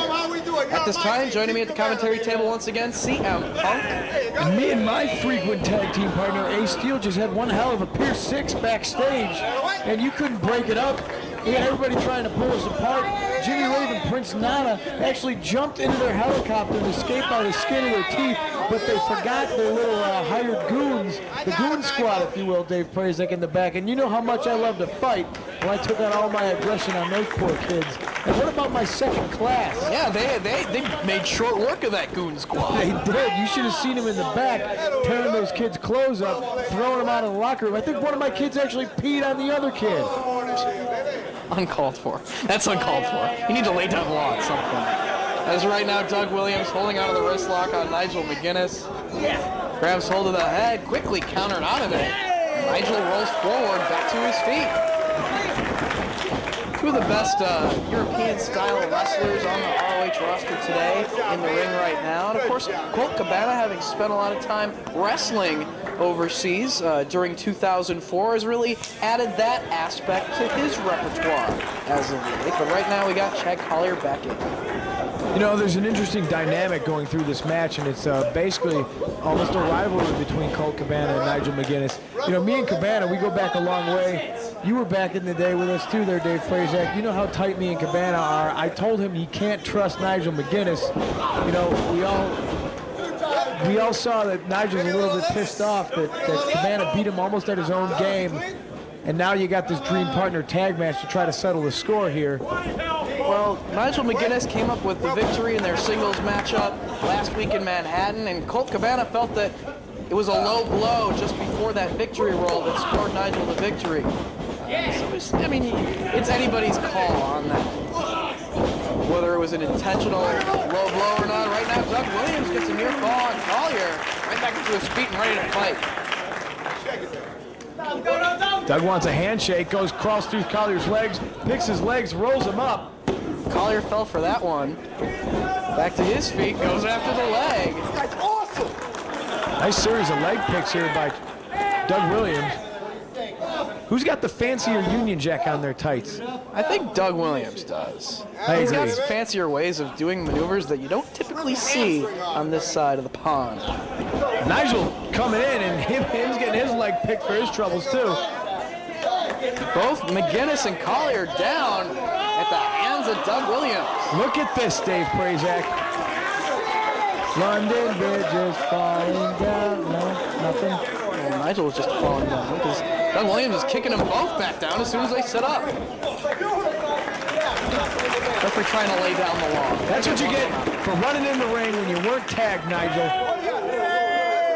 There's my boy Cabana in the ring now. Doing work on two body parts at once. Look at this. Arms. Oh, they're tying up Collier in a knot. They're wrestling circles around. Make a wish. And Collier tagging Nigel back in. We got Nigel and Cabana now. A little apprehensive about getting in that ring though. Of course, Nigel has taken issue with some of the good times, great memories of Colt Cabana. Says that he's not serious enough as a wrestler, and that's sort of one of the main reasons behind the rivalry between the two. All in good fun. There's not really hatred. All in good fun. All poking fun at how ugly and distorted Nigel McGuinness's teeth are. How he talks very funny.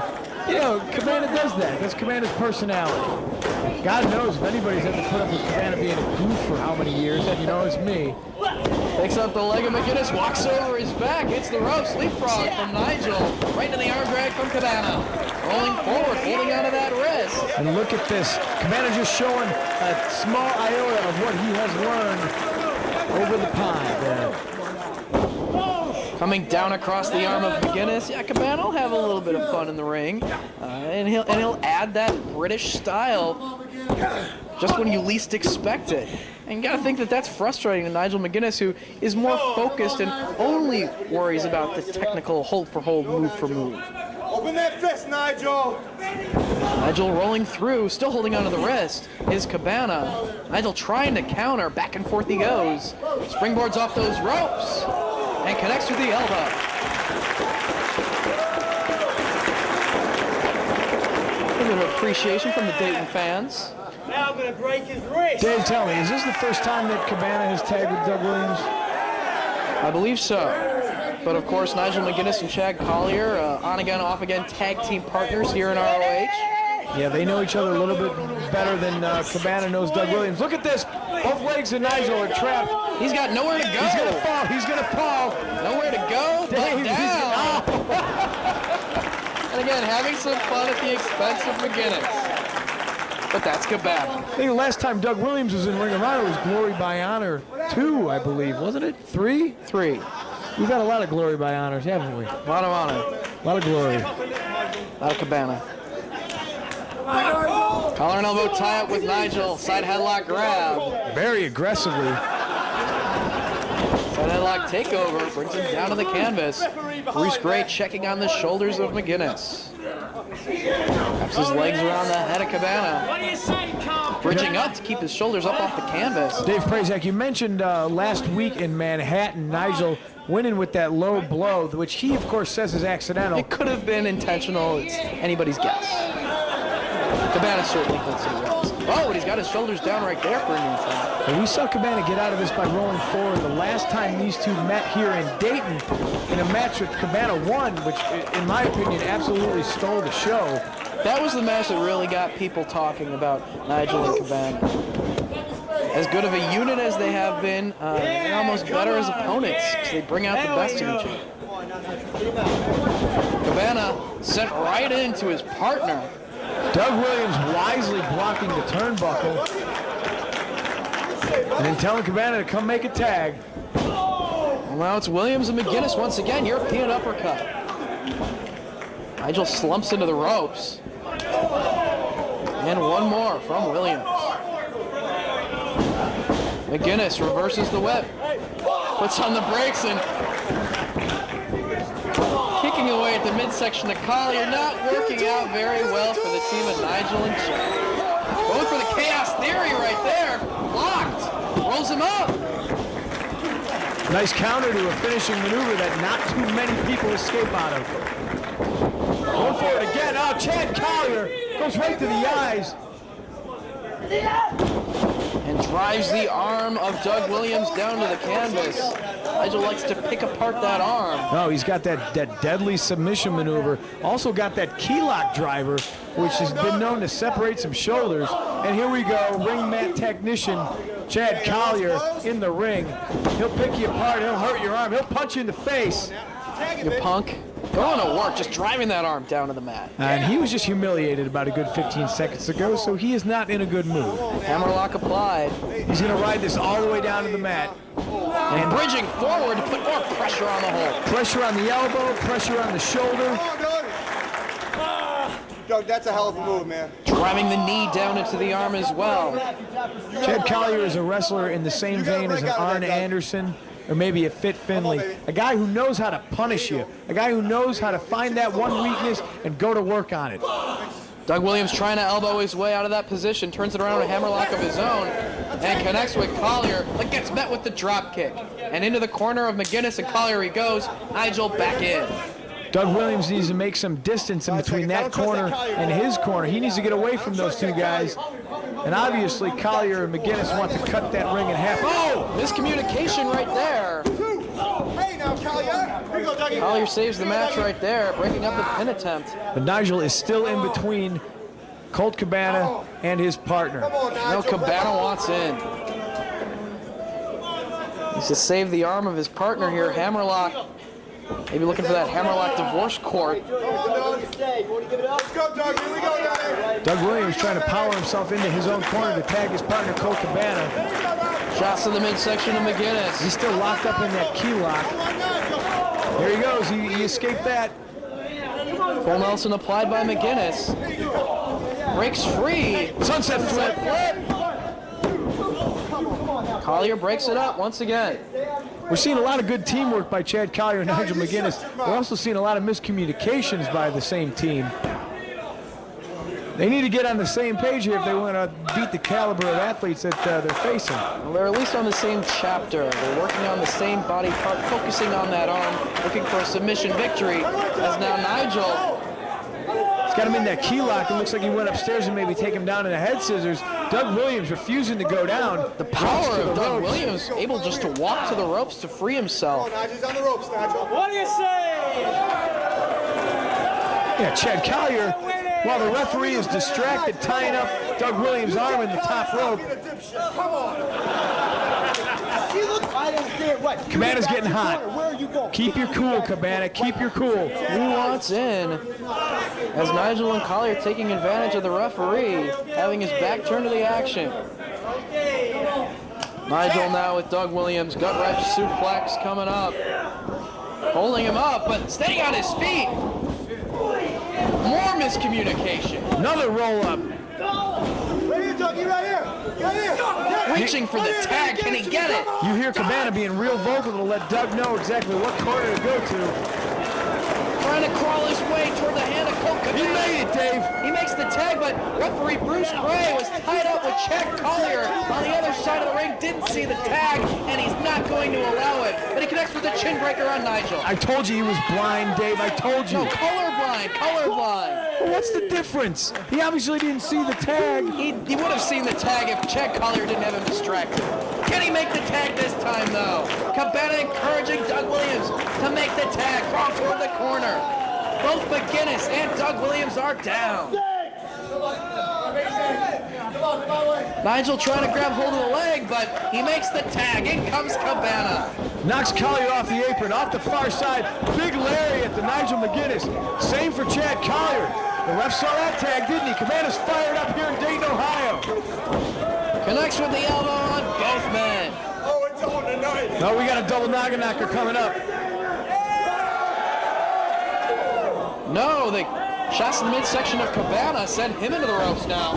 That's the double clothesline attempt. Kate Brana takes down both men.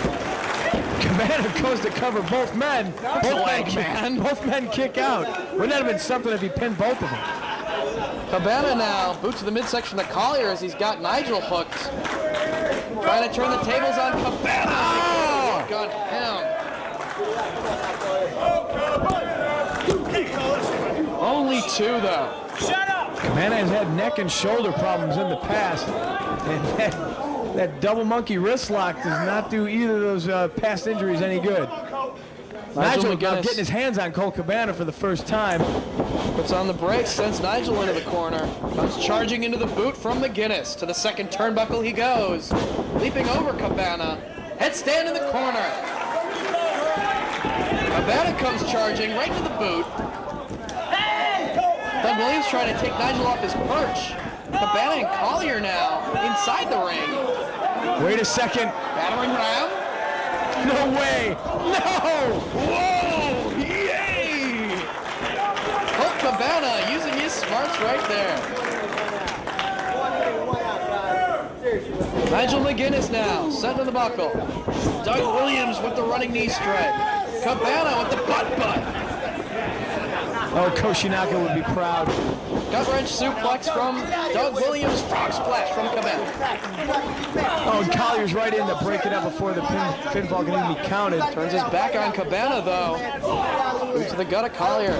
Holds onto the wrist of Cabana. German suplex. Oh, right back on that neck of Cabana. Nigel's back up. Oh, here's that submission Nigel likes to use. This could be it right here for Cabana. Oh, just look at the way Cabana's arm is bending. Doug Williams trying to make the save, but Collier grabbing hold of the leg to try to prevent him from doing so. Doug Williams, known to drop that knee off the top, likes to call it the bomb scare, which is the most politically incorrect thing you can say. But it's the correct move to save his team the matchup right there, but he breaking up hits that arm it. submission. Collier hits a leg lariat. Collier on the floor now with Doug Williams. Cabana and McGinnis still in the ring. Back and forth they go on the floor, chop across the chest of Williams. Face first in the edge of the ring. Cabana chopping away on Nigel, forearm strike. The rope sort of saved Nigel right there, going after the leg. And that's three. A quick pinfall by Colt Cabana, countering Nigel McGinnis. And he gets his hand raised in victory alongside his dream partner, Doug Williams. Colt Cabana one-ups Nigel McGinnis once again.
Hudson, weighing 202 pounds, representing Generation Next, is your Ring of Honor World Champion, Austin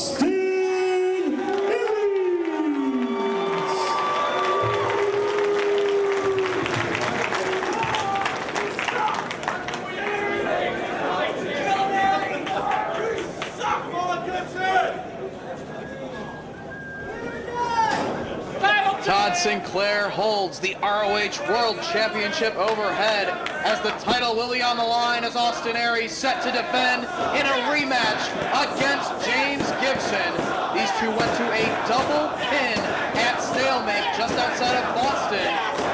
Tonight, we will see a definitive winner between these two as the code of honor is followed, handshake in the center of the ring. And you got to wonder if this is the last time that Austin Aries is going to shake hands as champion, because James Gibson is coming for that belt, Dave Prazak, just like I'm coming for whoever has the world title after I march through Jimmy Rave in the embassy in Chicago and get my world title shot. Both of these men are all business. James Gibson making his way to Ring of Honor and really making an impact. Of course, last time here in Dayton, had an excellent matchup against Spanky. Huge response from the crowd, really showing James Gibson how appreciative the Ring of Honor fans are of his ability. Tight collar and elbow tie-up in the center of the ring. Both men a little bit more cautious of each other after their last battle at stalemate, which saw each man unload with most of their signature maneuvers on each other and still could not put each other away. It truly was a stalemate. Both men connecting with brutal brainbusters before going to that double pin. Both men's shoulders were counted down to the canvas, so they know what's coming from their opponent in this match. They're very well matched up size-wise. Perhaps a little bit more of a feeling out process is going to go along here as you see Aries in that rear chin lock, now fighting his way out of it. Applies the hammerlock to James Gibson, who has his trainer in his corner. Danny Ray in the corner of James Gibson, trying to give him some encouragement here as he goes for the top prize here in ROH. Well, the top prize, unless you ask Samoa Joe. Well, that's always up for debate.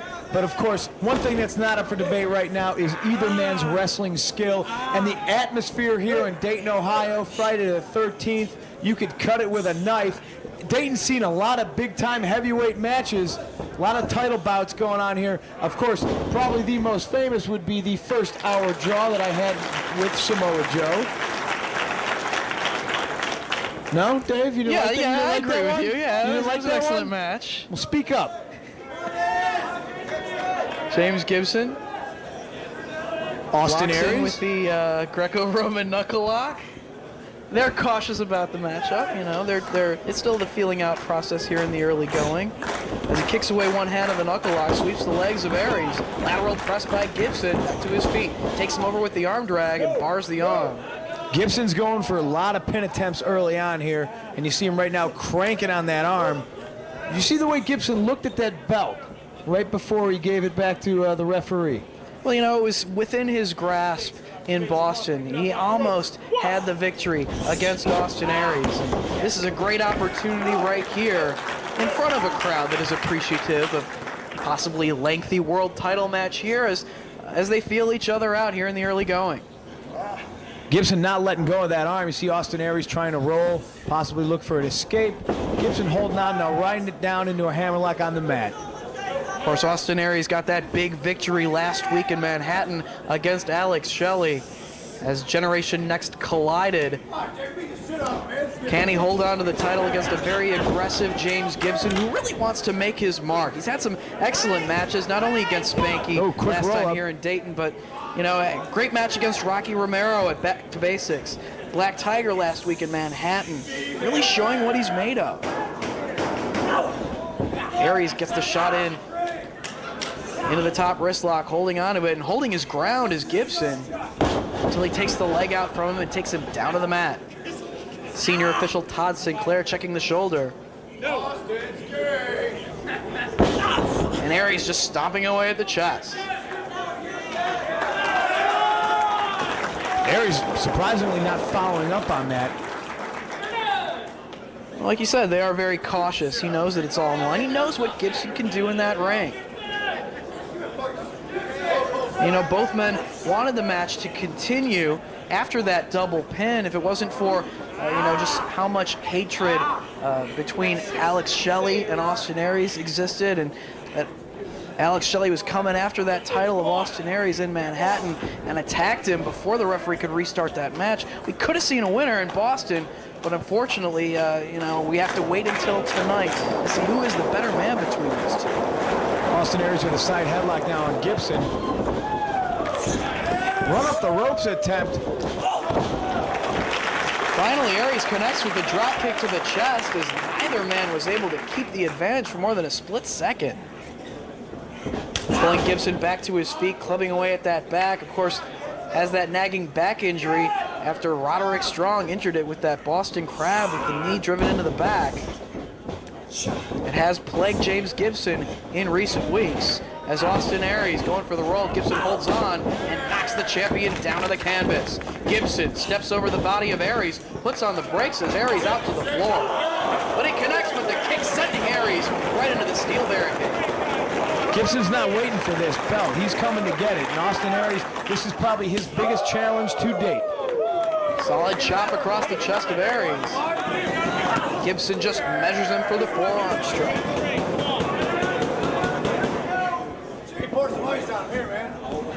Aries has taken the title belt to Europe, Canada, and defended it against the best in different territories across the United States, including Full Impact Pro down in Florida, really trying to bring prestige to the title in the wake of defeating Samoa Joe for the belt at Final Battle 2004. Austin Aries sent hard into that turnbuckle. And now Gibson's following it up with shots to his head. Nice elbow. Lateral press, but he only gets a 2 count. Gibson in control right here as he goes to pick Aries back up off the canvas. Elevates him, backbreaker right over the knee. Again, only a near fall for Gibson. Grabbing hold of the arms of Aries as the knee in the champion's back. Just stretching it out. And it looks like Gibson's game plan is to set in weight and pull this one out. Looks like he's in it for the long haul. He's going to try to wear down Austin Aries as best as he can, because he knows how tough Aries is after stalemate. Aries knows how tough Gibson is after stalemate. This is going to be a war of attrition, Dave. Gibson just going to work on the lower back of Aries, trying to soften him up. Sends Aries into the ropes, holds on. Gibson comes charging, pulls down on the top rope, and out to the floor he goes.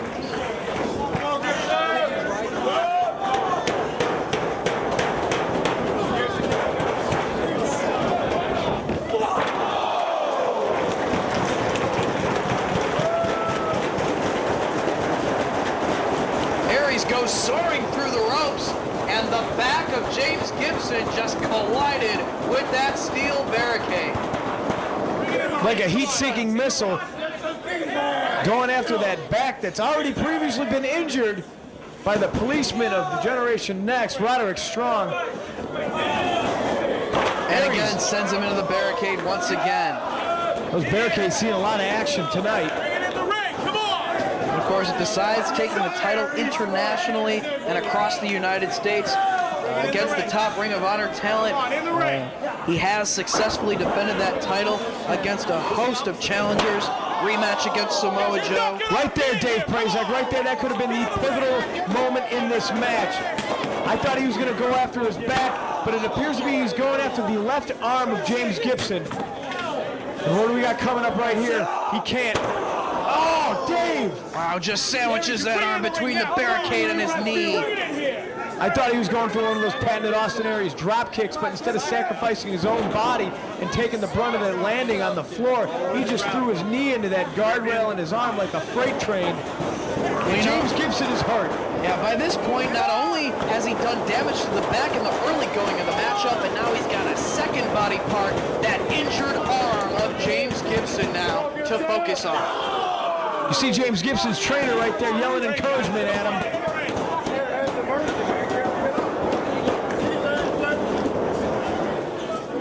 Aries just measuring him and connects with a kick. Austin Aries is determined to show that he is a worthy ROH World Champion. You know, it's a lot to live up to, the previous title reign of Samoa Joe, but he said that he is going to defend the title on a more frequent basis, bring it more internationally, defend it against all comers to really bring prestige to the belt. He's been a great champion thus far. Will it come to an end tonight in Dayton, Ohio? And look at this, wearing out James Gibson's arm on that bottom rope. Referee applies a 5 count. Austin Aries, of course, breaks for fear of being disqualified. He wants to pin or submit James Gibson. We want to see who the better man is here. I mean, we didn't see a decision at stalemate. Who is the better man? Gibson not going down, trying to hold his crown. Finally collapses to his knee. Listen to this crowd get behind these two. Trying to encourage Gibson to keep fighting, despite his back, despite that arm. Wrapped in the bottom rope and just stomping away on it. Once again using that rope, and you see almost instinctively how James Gibson keeps his left arm close to his body. Like a bird with a clipped wing. He doesn't want that arm to separate from his body too much. Trying to fight back with his good arm here. Going to work on the midsection of Aries. Boot to the gut by Aries as he's got Gibson now. Reversal of the whip. Aries center to the rope. Stucks his head.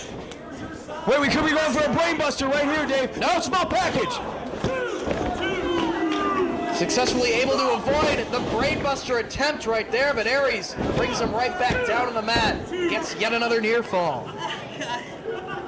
Gibson cannot follow up after that small package and gets stopped once again by champion Austin Aries. Neither man able to put his opponent away with brainbusters at stalemate. Aries still focusing right on that injured arm. Vicious uppercut and applies an armbar dead center in the middle of the ring. Nowhere for Gibson to go. Crowd encouraging him to make his way to the ropes or try to counter out of this. Now for those of you at home who don't think that hold hurts, you try locking out your elbow and staying there while somebody cranks on it. Leapfrog from Gibson. Monkey flips Aries into the ring ropes. Aries lands right on his head. Gibson holding that bad arm close. Knee to the midsection of Aries now, and again. Gibson doing his best to fight, even with one arm, and Aries goes to the eyes. A little bit of desperation there by the champ. That arm on James Gibson is all but useless. Knuckle lock applied by Austin Aries, pulling James Gibson up off the mat.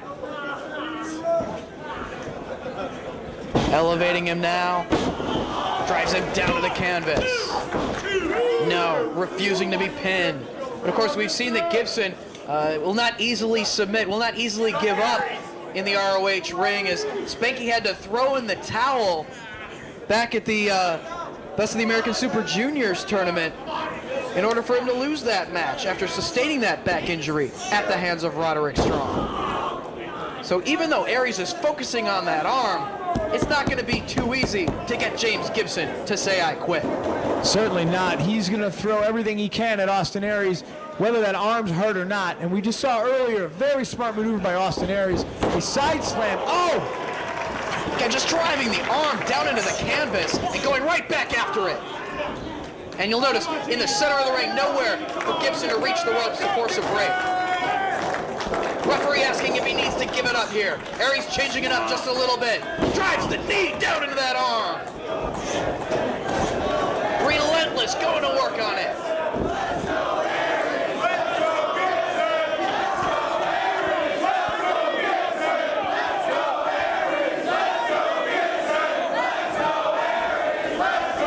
The fans here in Dayton, Ohio, seeing a classic thus far, split in their support of these two competitors. Gibson firing back on Aries.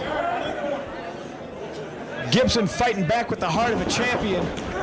Aries takes the buckle. Gibson comes charging into the boot. Aries now to the second rope. Grabs hold of that arm.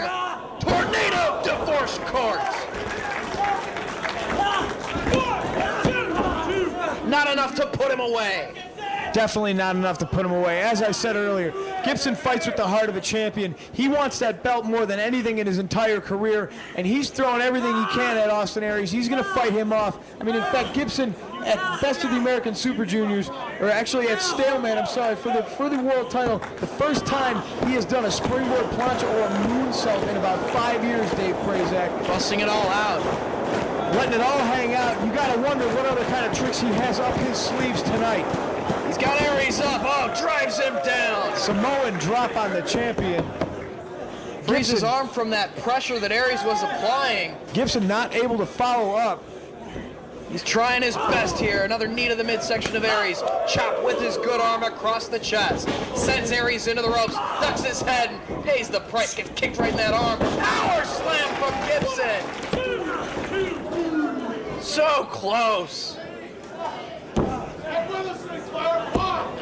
Both men lying prone on the canvas right now.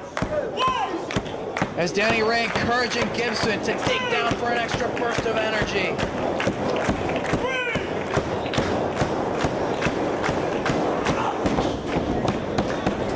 Gibson firing up on Aries, getting his second win.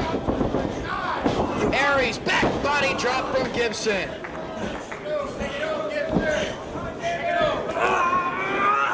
Body slam by Gibson. Gibson's going up top. Gibson to the second rope. Leg drop down across the throat. Still keeping that injured arm close to his body, but attempting to pin nonetheless. We've seen Aries attempt to go for that brainbuster, but Gibson blocking the attempt. He knows what that feels like after stalemate. As now Gibson setting the buckle once again, gets the elbow up. He got the elbow up, but it was instinctive. He got that left elbow up, and that's the arm that's hurt, Dave. This could be a serious injury if this plays out the way I think it's going to. Oh, landing on his feet. Drop kick to the knee of Aries. Gibson with knees to the side of the head of the ROH World Champion. Up the ropes he comes. Running knee strike to the side of the head. The impact on that was tremendous. You see Gibson trying to use whatever limbs he can besides that hurt one. Roaring elbow. Gibson's to his feet. Double clothesline. Both men are down. Todd Sinclair checking on their condition.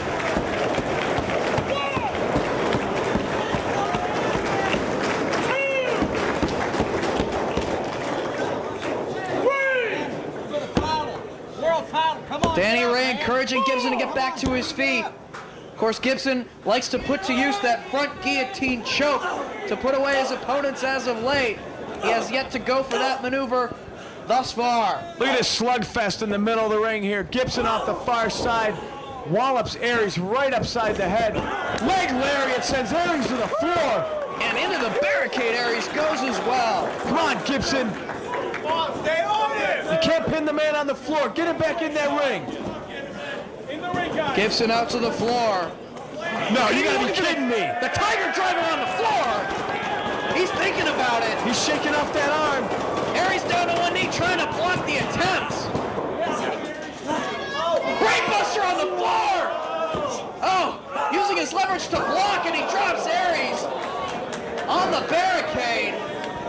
Crotched on the barricade, the ROH World Champion. Clothesline into the front row. These guys now trying to kill each other. No count out here in Ring of Honor. Of course, the question becomes, if he gets the action back inside the ring, with that bad arm, can he even cinch in that front guillotine choke?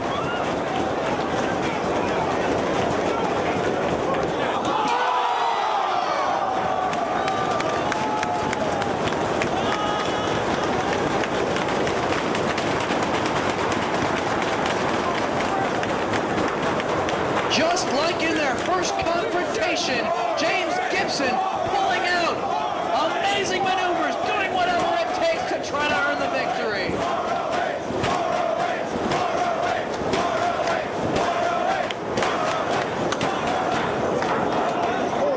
What can I say, Dave Prazak? We are in the midst of a world title match, aren't we? This is unbelievable. Even with one arm, James Gibson, the heart of a lion, really trying his best to take that championship off of the waist of Austin Aries. Dumping Aries back over the guardrail, trying to get the man back into the ring. Grabs hold of Austin Aries, trying to pull him back up to the ring apron. Looking to suplex him back inside the squared circle. Aries trying to block. And he does successfully. Gibson now raining headbutts onto the champion. A little bit of damage to himself, connecting with the maneuver. Now trying to get that suplex once again. Again, Aries blocks. And drops that arm over the top ring rope. Twisting body press.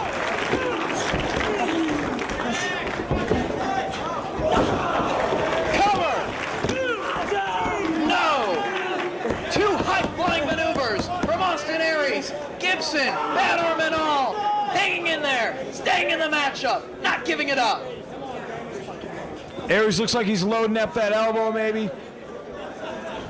He's got that brain buster. He's got to be close to maybe setting up for the 450 as well, Dave. Pulling him into the center of the ring, going for the brain buster. Down to one knee goes James Gibson, trying to block the attempt. Shot to the midsection by Aries. Clubbing forearms across the back. Trying to soften him up. Off the ropes comes the champ. Gets the boot up into Aries. Neck breaker. Vintage James Gibson right there. Captures the lariat attempt. Swings it around into a picture-perfect neck breaker. No, Aries gets his shoulder up at 2.5. It is so hard to pin a man when you only have one arm.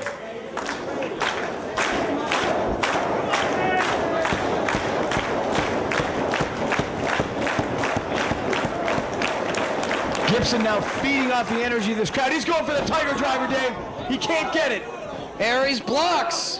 He's got him up on his shoulders. Plants him. Maybe a setup for the 450. Aries ascends to the top. He hit that Finley roll.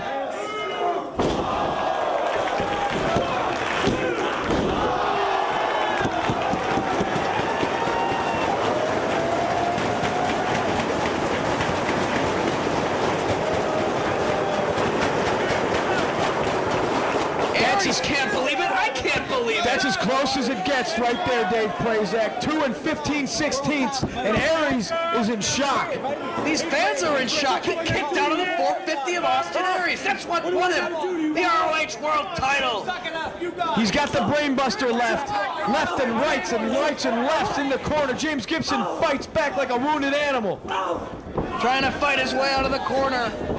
Aries with the running drop kick to the mush. Aries also has yet to try to bust out that crucifix bomb, which could do even more damage to the arm and the shoulder of Gibson. Aries setting up for another high-impact dropkick in the corner. This time he moves out of the way, and Austin Aries goes down. Gibson back to his feet.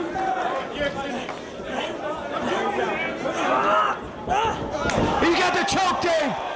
He's got the choke. This could be it right here. No, drives him into the buckle. Tiger Driver. Tiger Driver.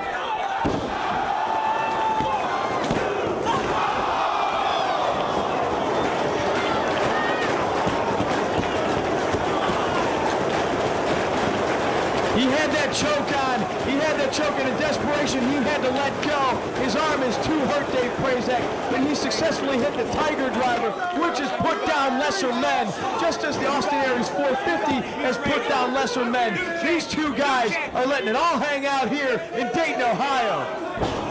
Backbreaker right over the knee. James Gibson looking to go up top.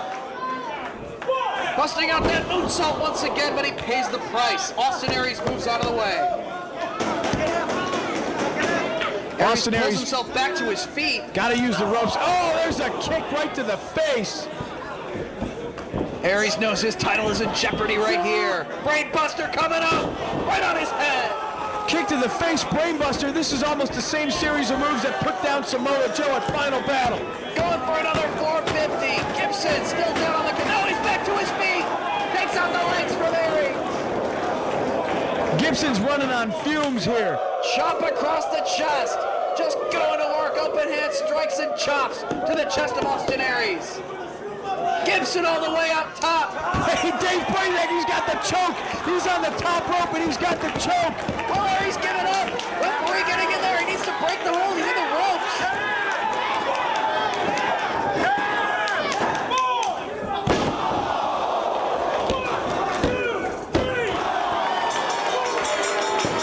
his own maneuver against him almost. Austin Aries, a modified powerbomb off the top rope, and he manages to retain his Ring of Honor title.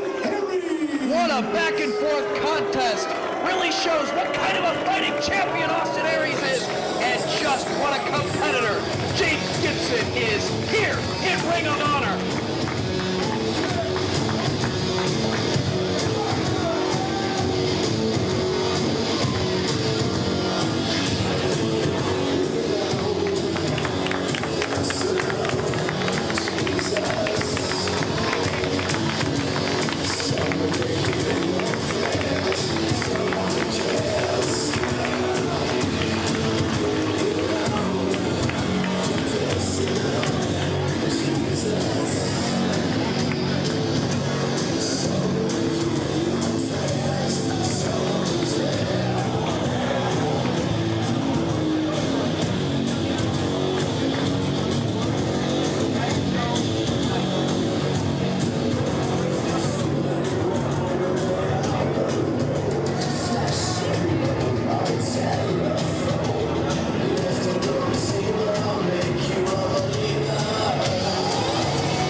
Hell of a match.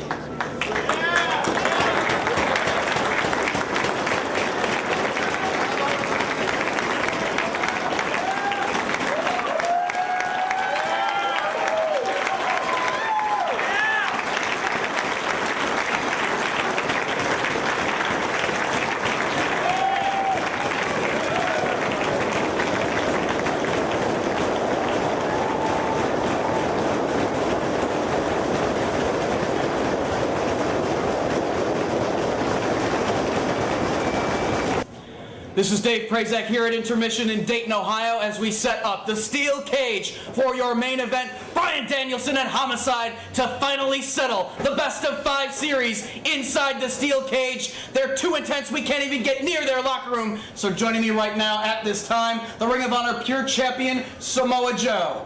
And tonight, Samoa Joe, a successful start to your Pure title reign, but not really so successful because you didn't really play a factor in the decision of that match tonight. Well, Dave Prazak, you might say tonight's finish was sort of ironic. You know, there's a lot of ironic things happening here in Ring of Honor. Not too long ago, I'm holding the very same belt that, ironically enough, I sought to discredit. But you see, now it's a whole new game, Dave Prazak.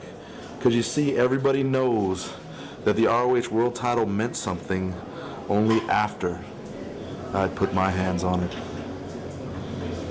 So what's the score now, Dave Prazak?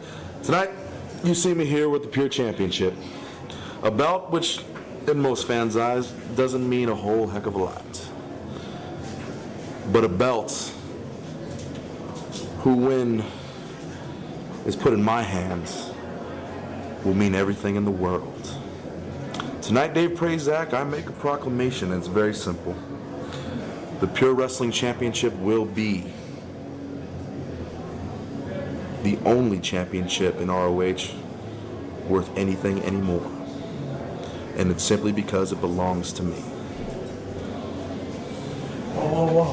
Hey, guys, I don't mean to be the letter C in an AB conversation, but, look, Joe, I know you haven't had your head buried in the sand for the past 6 months, and I've had some problems with Generation Next, and you've taken it to Generation Next. I need a tag team partner tomorrow, and I like pure wrestling, and you like pure wrestling. Let me cut you off right there. Do you know why I have problems with Generation Next right now? Well, let me refresh your memory. You see, not too long ago, a former leader of said Generation Next decided to stick his nose in my business. A former leader of Generation Next decided that it'd be a good idea if maybe, I don't know, Samoa Joe got a ring from the new guys.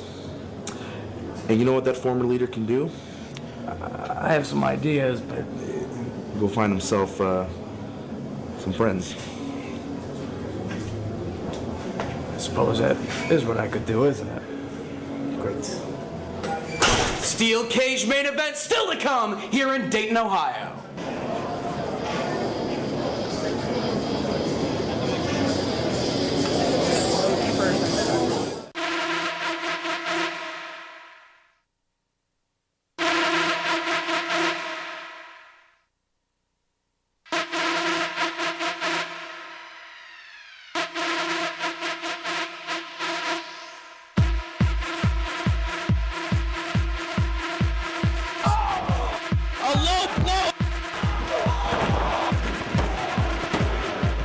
That's all she wrote. They're trying to break his arm. An arm submission. I haven't seen this out of Homicide before. And Josh Daniels nowhere to go. He taps. He's got the arm. I'll beat you in your own game. He taps. Next time we get in the ring, I'm gonna hurt you bad. Another double knockout, but Homicide lands on Brian Danielson. Homicide! American Dragon. Tonight, you're gonna find out why they call me the Notorious 187. The Best of 5 series goes on. He came to my world title match and screwed me by attacking Jay.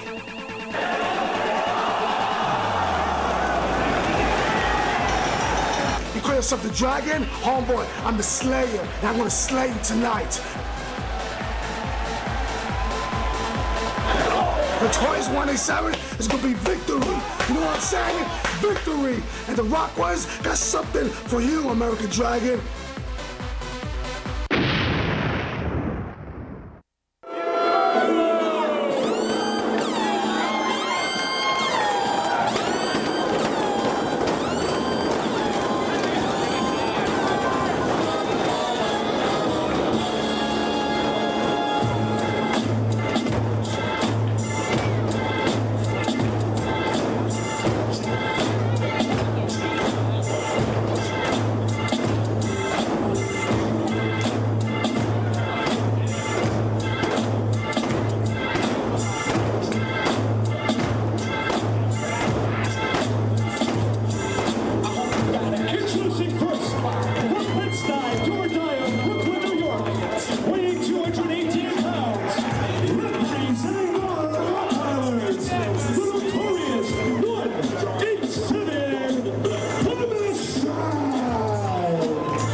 It's all on the line right here as we decide the best of 5 series inside the steel cage, but they're not even inside the cage. They're taking the battle on the floor.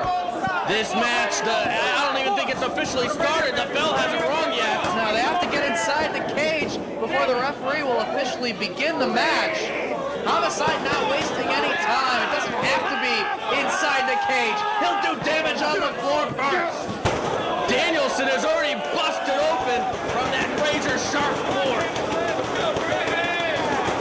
Homicide does not want to follow this best of 5 series. He's got something to prove. You people know the history of it. You know about the I Quit match in Boston, the tape fist match in Elizabeth, New Jersey, the Falls Count Anywhere match in Chicago, the lumberjack match in Boston, the violence, the hatred, the brutality. We're tied 2-2. We're going to get a decisive winner right here in Dayton, inside the steel cage, if they ever make their way into the cage. Homicide just punching away at that lacerated forehead of Bryan Danielson, trying to cause even more blood to flow into his eyes. Going back for that fork. Oh, he's just carving the forehead of Bryan Danielson. Use the fork! We saw that fork used in Elizabeth, New Jersey in that tape fist match. Homicide pulling it out again. All the way around the ring they go, this time the point of the elbow right to the head. Seeing the vicious side of Homicide right here. Yeah, he's one of the best hold-for-hold wrestlers in the business, but he can go in a fight as well. That's what we see here.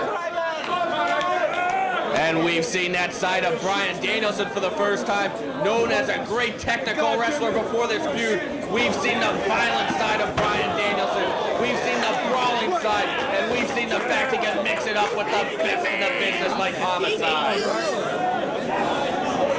This is county jail. You don't do this shit in county jail. Homicide comparing the cage to county jail. Again, using that fork to just dig into the flesh of Danielson. You notice no Julius Smokes at ringside, no Loki, no Ricky Reyes, no Rocky Romero tonight. All the Rottweilers have been banned from the building. They've been banned from the Midwest this weekend.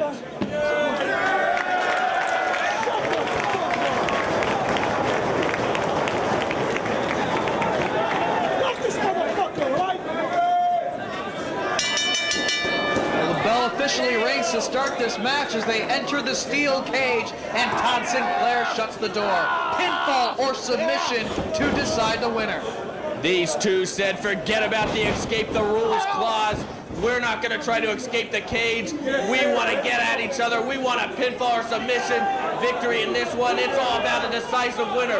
No Rottweilers in the Midwest. One-on-one. Bryan Danielson and Homicide. The 5th and decisive match of the best of 5 series is underway. Yeah, no escape. The object of this rivalry between Homicide and Danielson has not been who can run away from the fight first. It's going to be decided via pinfall or submission tonight. Into the cage, face first, Ghost Dragon.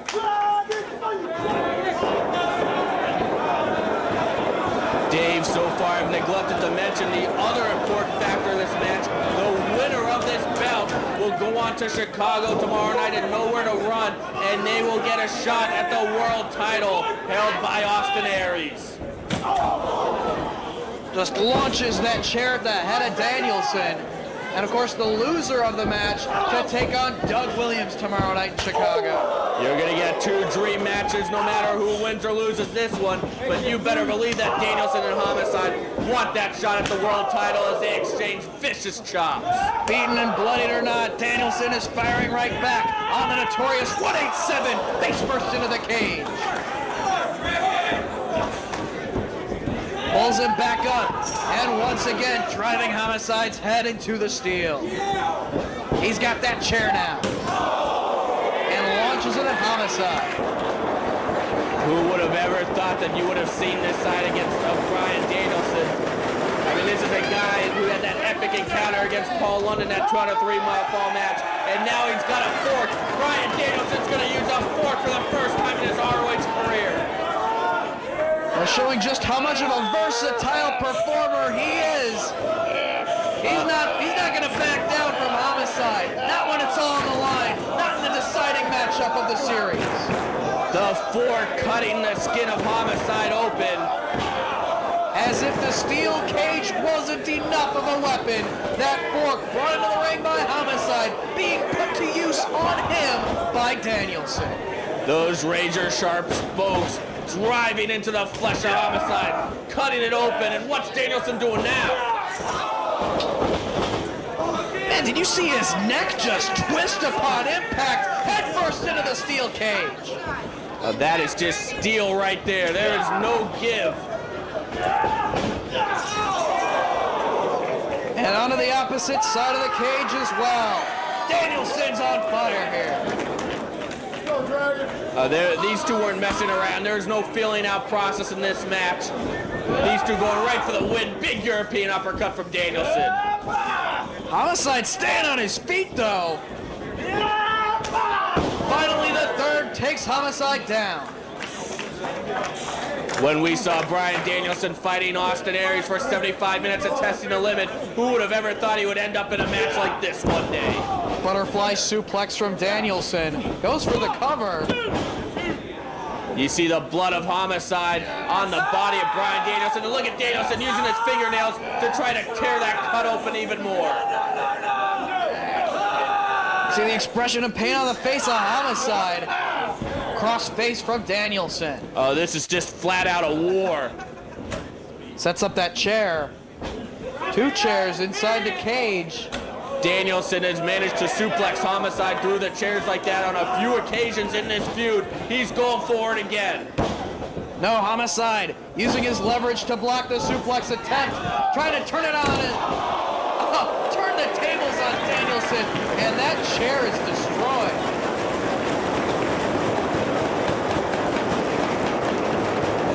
That is the first time that Homicide has successfully suplexed Danielson through the chairs.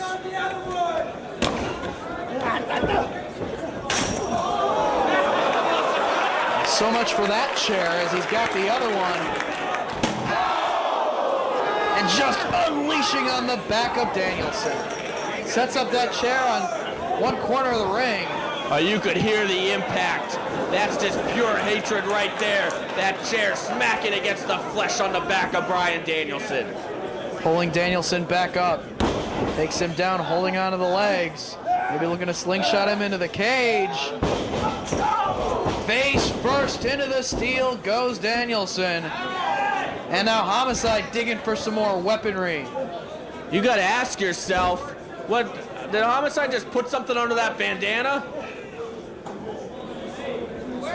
Good question. As I was saying, though, Dave, you got to ask yourself, are either of these athletes going to be in any condition to take on Austin Aries tomorrow night for the world title? Steel cage, one of the most brutal and physically taxing matches in professional wrestling. And we're seeing not one but two during the course of this weekend. Don't forget, though, Austin Aries coming off a very tough match against James Gibson tonight. And look at Danielson, he's not going to take it.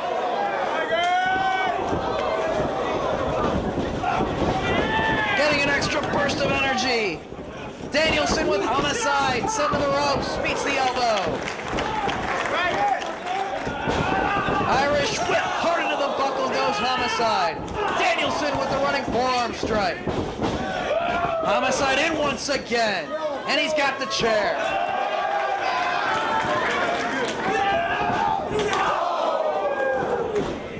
Down goes Homicide.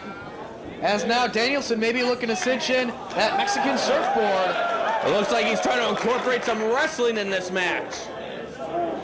This is one of the most effective weapons from Bryan Danielson. We've seen him use it on the greats like Jushin Liger, like AJ Styles.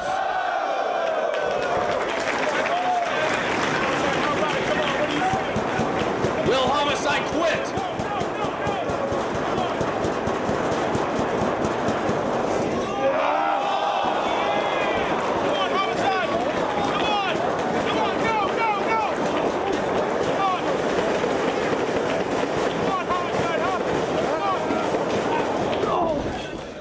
Homicide, a thumb to the eye, gets out of the hold, not quitting, showing his toughness, showing how much he wants to win. Snap suplex from Danielson. Homicide has been in some brutal battles but no rope barbed wire match against Steve Corino at War of the Wire. Bitter friends, stiffer enemies against Corino. That legendary bloodbath. Of course, a feud against Samoa Joe. This might be his toughest feud yet. Danielson was climbing the ropes there. Again, there's no escape, but you know, you can always use that cage as a weapon for extra elevation on high-risk maneuvers. And this is pretty high risk right here, exchanging headbutts while standing on the top rope. That could easily give both these men a concussion. Those headbutts are absolutely brutal. Who's gonna get the advantage here? The struggle's going on. Ace Crusher off the top rope from Homicide. Cover! No, Danielson with the shoulder up.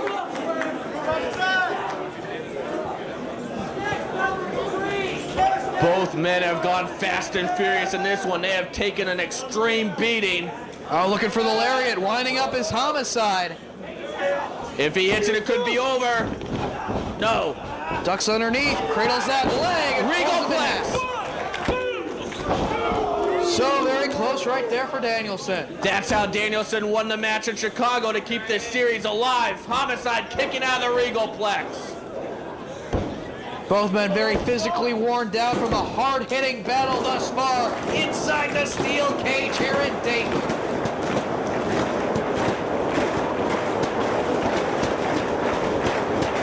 Homicide with the boot. Knee lift to the midsection of Danielson. What can Homicide have in mind here? Climbing up over the cage. He might have had enough. Homicide, if you notice, he's wearing those jean shorts tonight. He said it's a tribute to FMW.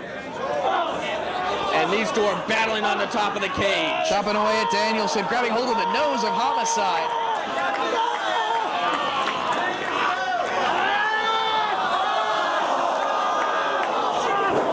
Homicide biting the thumb. Both men clawing, ripping, tearing, biting, whatever it takes. Both men standing on the top rope. Forearm strike from Danielson. And again. Oh, yeah. Just tosses Homicide down inside the ring. But then maybe Danielson trying to escape now. I don't think he's going to run away from the fight.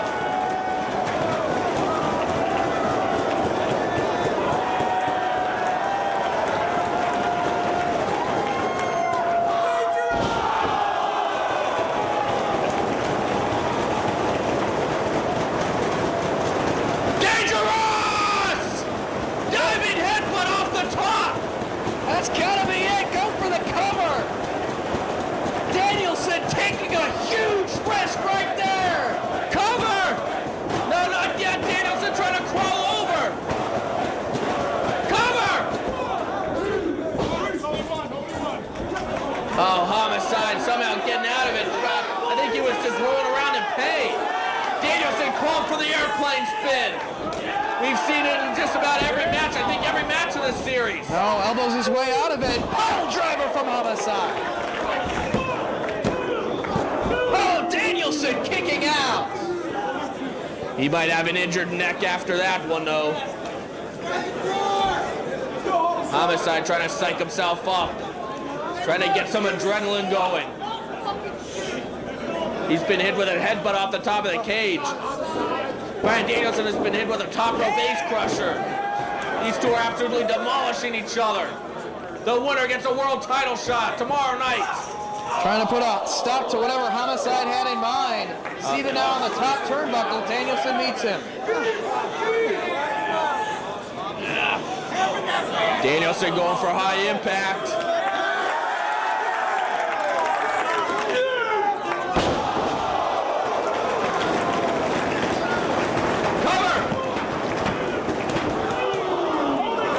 Back suplex off the top rope. Not enough to pull away Homicide. Pulls it back up. Full Nelson applied by Dragon. Broken by Homicide. Oh, low blow. Up comes the elbow pad. Lariat coming up. Just like their first match. Cover. Oh, Danielson kicked out. That was just like Reborn Stage 2. That shows just how much both of these men want the victory, want to walk away from this best-of-5 series with their hand raised. And what's this? A Homicide's got brass knuckles. That's what he was hiding. That's what won him the tape fist match, the brass knuckles. And I don't know if Danielson even knows that he's got him on right now. Ducks underneath. That connects with the forearm strike himself. Go for the airplane spin. He's got it.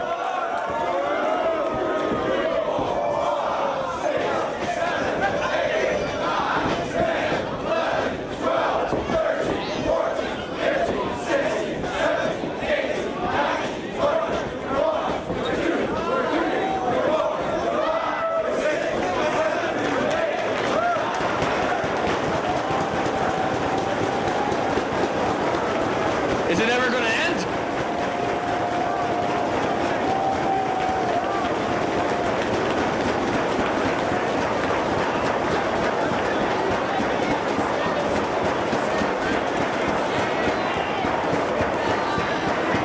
This is the longest airplane spin in history.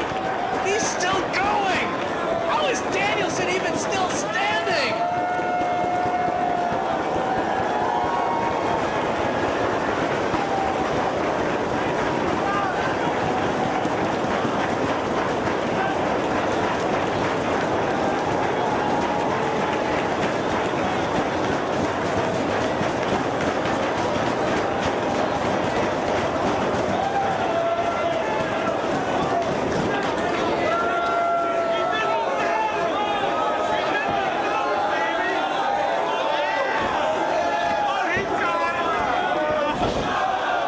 Both these guys have to be done. The longest airplane spin ever. Cover!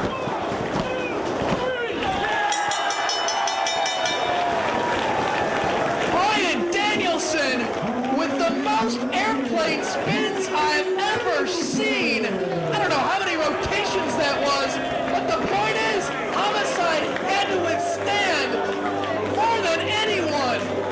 And it earns the victory for the American Dragon, Bryan Danielson, here in the steel cage, wins him the best-of-5 series.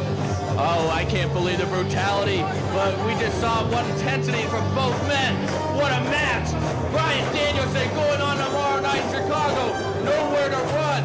He will be faced with Austin Aries, and he will have an opportunity to become the new Ring of Honor World Champion. Homicide will be faced with a first-time ever match against Doug Williams. They should both be great matches. Tomorrow night, Chicago. Nowhere to be run. Nowhere to run, but right now, we got to check on the condition of both these athletes. They put it on all on the line. Who knows if they'll even be in shape to go tomorrow night. What an effort. What a night in Dayton for CM Punk and Dave Prazak. I'm Jimmy Bauer. Thank you for joining us, and let's only hope that these two have earned each other's respects, and they'll shake hands now.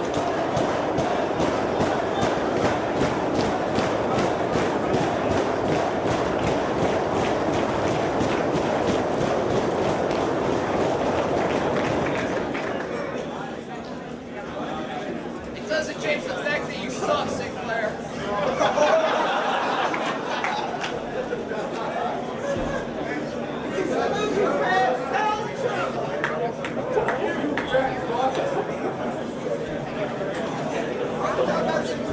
That was awesome!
Watch your motherfucking back!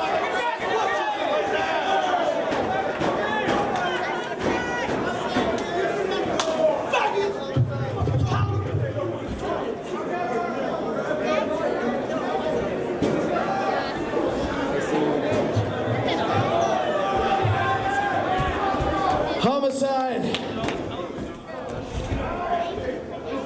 The fact of the matter is this. I'll admit it. You beat me twice in a row. But then again, you choked, just like the Yankees.